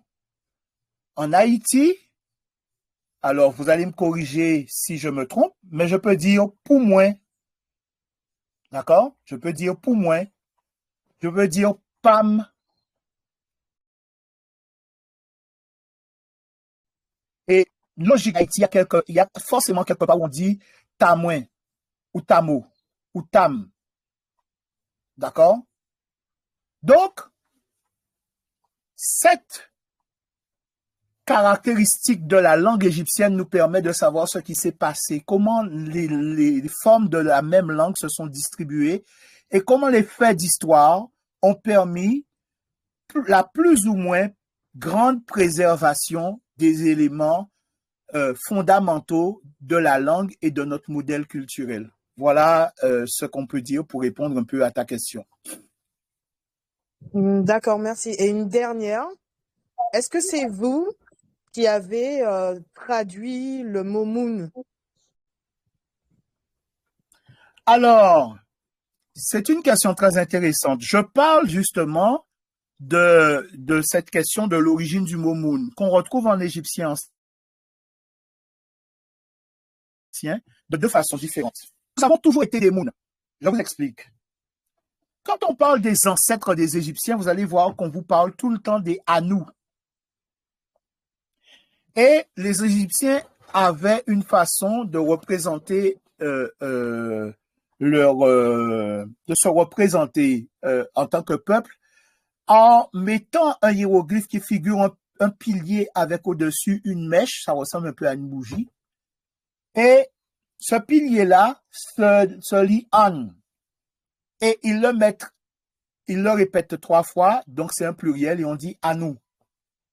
Mais ce à nous là, ce pluriel là, c'est un mot aussi pour dire l'homme. Et on va dire par exemple, c'est un mot pour dire l'homme et pour dire l'enfant. Et on va dire par exemple pour dire le pilier, on va dire Mouna. Mais Mouna, c'est aussi la façon de dire les hommes, parce que je vais dire toute Mouna pour dire tout le monde. Mais je vais aussi l'utiliser pour dire l'enfant, parce que je vais dire Timouna. Et Timouna, c'est l'enfant. C'est Timouna, les enfants. Donc, je parle de cette question en présentant les hiéroglyphes dans le Wuchikam tome 2, mais je ne fais pas uniquement référence aux langues congolaises. Je remonte la filière beaucoup plus en amont pour montrer vraiment la traçabilité de ce terme. Voilà. D'accord, ok, ben c'est bon pour moi. Moi, j'ai une Merci. question. J'ai une question, parce qu'on est 21h, j'ai une question. Et qu'est-ce que vous en pensez de... Et puisque Jean-Luc Mélenchon, il utilise quasiment le terme créolisation. Est-ce que c'est quelque chose, et bon, je sais pas si c'est en lien avec, parce que j'ai pas encore lu en français, mais il parle toujours de créolisation. Moi, je dis que ça risque d'être une catastrophe, son affaire. Hein?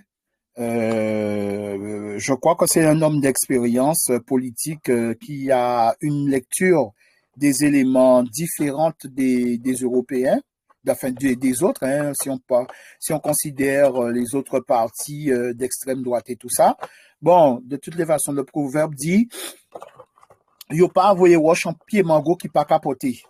Donc, s'il est aussi attaqué, c'est parce qu'ils sont conscients qu'il amène des choses. Par contre, là où je ne peux pas le rejoindre, c'est sur la question du créole. Il faut savoir en fait que Mélenchon a un lien d'alliance, je crois que c'est sa fille ou son fils, qui est alliancé avec la fille ou le fils d'Édouard Glissant. Donc, il développe les théories de ces personnes, comme le tout monde, la culture rhizomique et la créolité. Mais je viens de vous dire que nous ne sommes pas des créoles, que notre langue, techniquement, n'est pas un créole. Nous n'entrons pas dans cette catégorie. Et ça revient à faire évoquer ce que disait Maryse Condé tout à l'heure. Ce sont des gens qui donnent des versions qui sont erronées et qui ne sont propres qu'à nous donner une personnalité d'emprunt. Nous ne sommes pas ce que eux ils pensent de nous. Nous sommes ce que nous sommes nous par notre propre définition. Nous ne sommes pas des créoles. Donc c'est là où ils se trompent. D'accord? C'est là où ils se trompent. Nous ne sommes pas des créoles. Et on se bat justement pour... Le pire de l'affaire, c'est qu'on se bat pour sortir de ces carcans coloniaux et lui, par peut-être calcul politique, il veut nous remettre dans ce justement auquel on cherche à échapper. Et c'est là où je peux pas le rejoindre sur ça. Et d'ailleurs, vous avez fait les conséquences de tout ça. La conséquence directe, c'est que les certifications de l'éducation nationale concernant notre langue la certification a été la première victime collatérale de ce jeu politique. C'est pour ça, hein, ne vous faites pas d'illusions, c'est pour ça que on a refusé la certification à certains professeurs concernant notre langue. Hein. C'est pour ça que ça a été supprimé. D'accord? Donc, ça veut dire qu'on vous offre quelque chose d'une main et de l'autre côté, par un jeu de pirouette, à n'importe quel moment, on peut vous l'enlever. Donc, il faut être vigilant. Il faut faire attention. Il faut être très, très vigilant. Personnellement, je vous le dis franchement, je suis de nature à n'espérer et à ne pas attendre un cadeau qui vienne des autres. j'ai plus confiance en un cadeau lui-même qu'un cadeau que l'autre nous offre. Parce qu'il ne peut pas nous comprendre, il ne peut pas savoir qui nous sommes. Et d'ailleurs, Maître Baron, si tu te souviens, la dernière interview, la dernière conférence qu'on avait faite, il y a une dame qui est intervenue pour dire qu'elle connaissait bien Haïti, ceci, cela. Et je lui ai dit, mais madame, ce que vous dites là en disant les Noirs ont vendu des Noirs, ça n'a pas de... c'est votre point de vue, mais ça a aucune résonance historique et scientifique. Et d'ailleurs, c'est votre point de vue, mais ce n'est pas le nôtre. Donc, comme nous n'avons pas la même pensée symbolique, vous ne pouvez pas comprendre ce qu'on dit. Et elle voulait insister en disant, oui, mais je connais bien, je suis... Non, c'est pas ça. Tu n'as pas la pensée symbolique. Tu ne penses pas le monde comme une Africaine. Donc, c'est pas parce que tu vis avec un Haïtien qui a une pensée symbolique africaine qui vit en lui que tu es à même de parler de nos réalités. Comprenez ça? Et c'est pas leur faire offense. Mais il faut bien comprendre qu'on nous a trompés sur la question de l'universel. Non, il n'y a pas d'universel. Voilà la question, voilà le fond de l'affaire. Chaque peuple a sa vision du monde, sa façon de se projeter. Et quand on vous impose une vision qui n'est pas la vôtre, vous ne pouvez pas réussir. Ne cherchez pas pourquoi on a une société aussi violente chez nous. Dès lors que vous êtes que deux visions du monde se télescopent, si la vision du monde qui domine est un modèle dont la violence est de l'ordre de l'histoire, eh bien, forcément, il y aura de la violence. Et la seule façon de résoudre la violence, c'est que le modèle violent cesse d'être violent. Mais comme ceci est quasiment impossible, la seule solution, c'est que ce modèle-là sortit. Si on veut retrouver une sérénité et avancer, il faut que notre modèle ne soit pas perturbé. Parce que le fond du problème, c'est que depuis l'effondrement de l'Égypte, l'Afrique n'a jamais plus retrouvé de stabilité sociale. Et nous, ce qui nous manque, c'est la stabilité sociale. Haïti, pour sa renaissance, a besoin de stabilité sociale. Mais on voit bien que tout ce qu'elle traverse là est de nature à entretenir une instabilité. C'est-à-dire que le terrain, on ne peut rien mettre dessus s'il bouge en permanence. S'il y a un grand goudou, un grand tremblement de terre, allez me dire comment vous allez faire pour élever un mur de 12 mètres. Si ça bouge en permanence, vous ne ferez pas. Pour que les choses durables s'installent, il faut une stabilité sociale. Et la stabilité sociale, elle repose sur des sociétés qui ont fait de leur modèle de vision du monde le socle de leur civilisation. Voilà la question. Merci Aïbobo. Est-ce qu'on prend une dernière question? Vraiment une dernière question qu'on puisse terminer. Et une dernière question. Bon, si pas gain l'autre question, c'est n'apprécier voir encore pour ce Jolo et vraiment explication scientifique et sous appellation Outikam et comme proposé pour nous remplacer les mots créoles là par Outikam et vraiment pour venir présenter nous et en tout cas dire chaque camarade celles et ceux qui sont à Paris.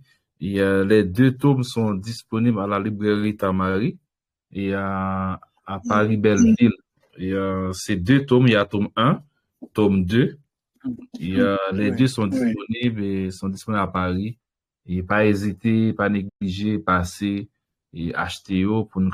Et lire, c'est dans un ou 2 mois, tout le monde arrive, lire compréhension des textes, nous avons réussi à poser Diolo pour nous poser des questions et sous texte. Là, on va prendre un temps pour me lire 2 tomes, bien chita me lire en vacances. Et bien, à l'entrée de septembre, on pourra revenir sur le thème Outikam. Avec plaisir. Et je vous dis quelque chose, ne vous sentez pas obligé de lire obligatoirement les 2 tomes. J'aurais même préféré que vous puissiez commencer par le tome 2 parce qu'ils sont indépendants. Ils peuvent se lire séparément. Donc, je vous recommande même de commencer par le tome 2. D'accord. Ok, merci. Merci. Est-ce qu'il n'y a Merci pas de questions, de commentaires? Ah, peut-être qu'il y avait une question, non? Non, les micros sont fermés. Il n'y a aucun micro qui est ouvert. Les micros ne sont pas ouverts. Oui. Eh bien, avec plaisir, une autre fois. Et cette fois-là, j'aimerais bien vous présenter des images que vous puissiez concrétiser ce que nous sommes en train de dire juste par la parole. Vous allez voir que j'ai bon espoir la prochaine fois de vous faire lire les hiéroglyphes avec votre langue. Et vous allez vous rendre compte de la pertinence de ce que nous disons. Voilà. C'est pas juste notre langue, c'est pas juste notre langue, c'est un système du monde. C'est-à-dire que dedans, la langue dit comment la civilisation est organisée chez nous, comment on pratique la spiritualité, comment on pratique l'agriculture, comment on pratique la construction, on pratique l'alimentation, quels sont les rites de guérison, comment se fait la musique, comment se fait la danse. Toute l'organisation sociale du pays donné est consignée par la langue. Donc, vous voyez, on est loin de dire que c'est une langue de distraction, une langue de folklore, un mélange, un fourre-tout. Non, c'est pas ça. C'est pas un seau d'eau grasse où chacun a mis un peu n'importe quoi. Il faut que les gens commencent à nous respecter. Parce que quand vous appelez votre langue créole, inconsciemment, vous reconnaissez que votre langue n'a aucune valeur et qu'elle est juste un mélange. Non, on n'est pas un mélange. On est un peuple avec une vraie vision du monde. On n'est pas un peuple d'imaginaire, attention. Parce que la courte durée vous enferme dans la notion d'imaginaire. Alors, on serait le seul peuple à imaginer et alors que tous les autres se projettent dans le monde, nous, on reste à imaginer. On méprise. Nous, on n'est pas des imaginants à la manière de Tintin ou Milou ou bien Astérix. Non, c'est pas ça notre mission. Notre vision du monde, elle sert à nous projeter dans le monde et à dire qui nous serons demain. Parce que en réalité, après l'effondrement, je vais vous dire, je vais terminer là-dessus. Soyez bien conscients qu'après l'effondrement de l'Occident auquel vous assistez actuellement, vous allez voir la Chine régner quasiment sans partage. C'est-à-dire qu'elle va dominer intellectuellement beaucoup de choses. Mais sachez que derrière, c'est nous. C'est la Renaissance. La Renaissance africaine aura pris un tel élan. Et quand nous allons reprendre le contrôle du monde, comme jadis nos ancêtres, avant même l'avènement de l'Égypte, ça va durer plusieurs dizaines de milliers d'années comme cela. Et si on vous parle du grand remplacement, dit que le problème, c'est ceux qui viennent dans le pays, par exemple, je parle de la France et tout ça, c'est parce que quelque part, ils sentent déjà leur impuissance à enrayer un mouvement naturel qui est de l'ordre de l'univers, de l'ordre de la nature. Je vous remercie. Merci au nom de l'association Milocan.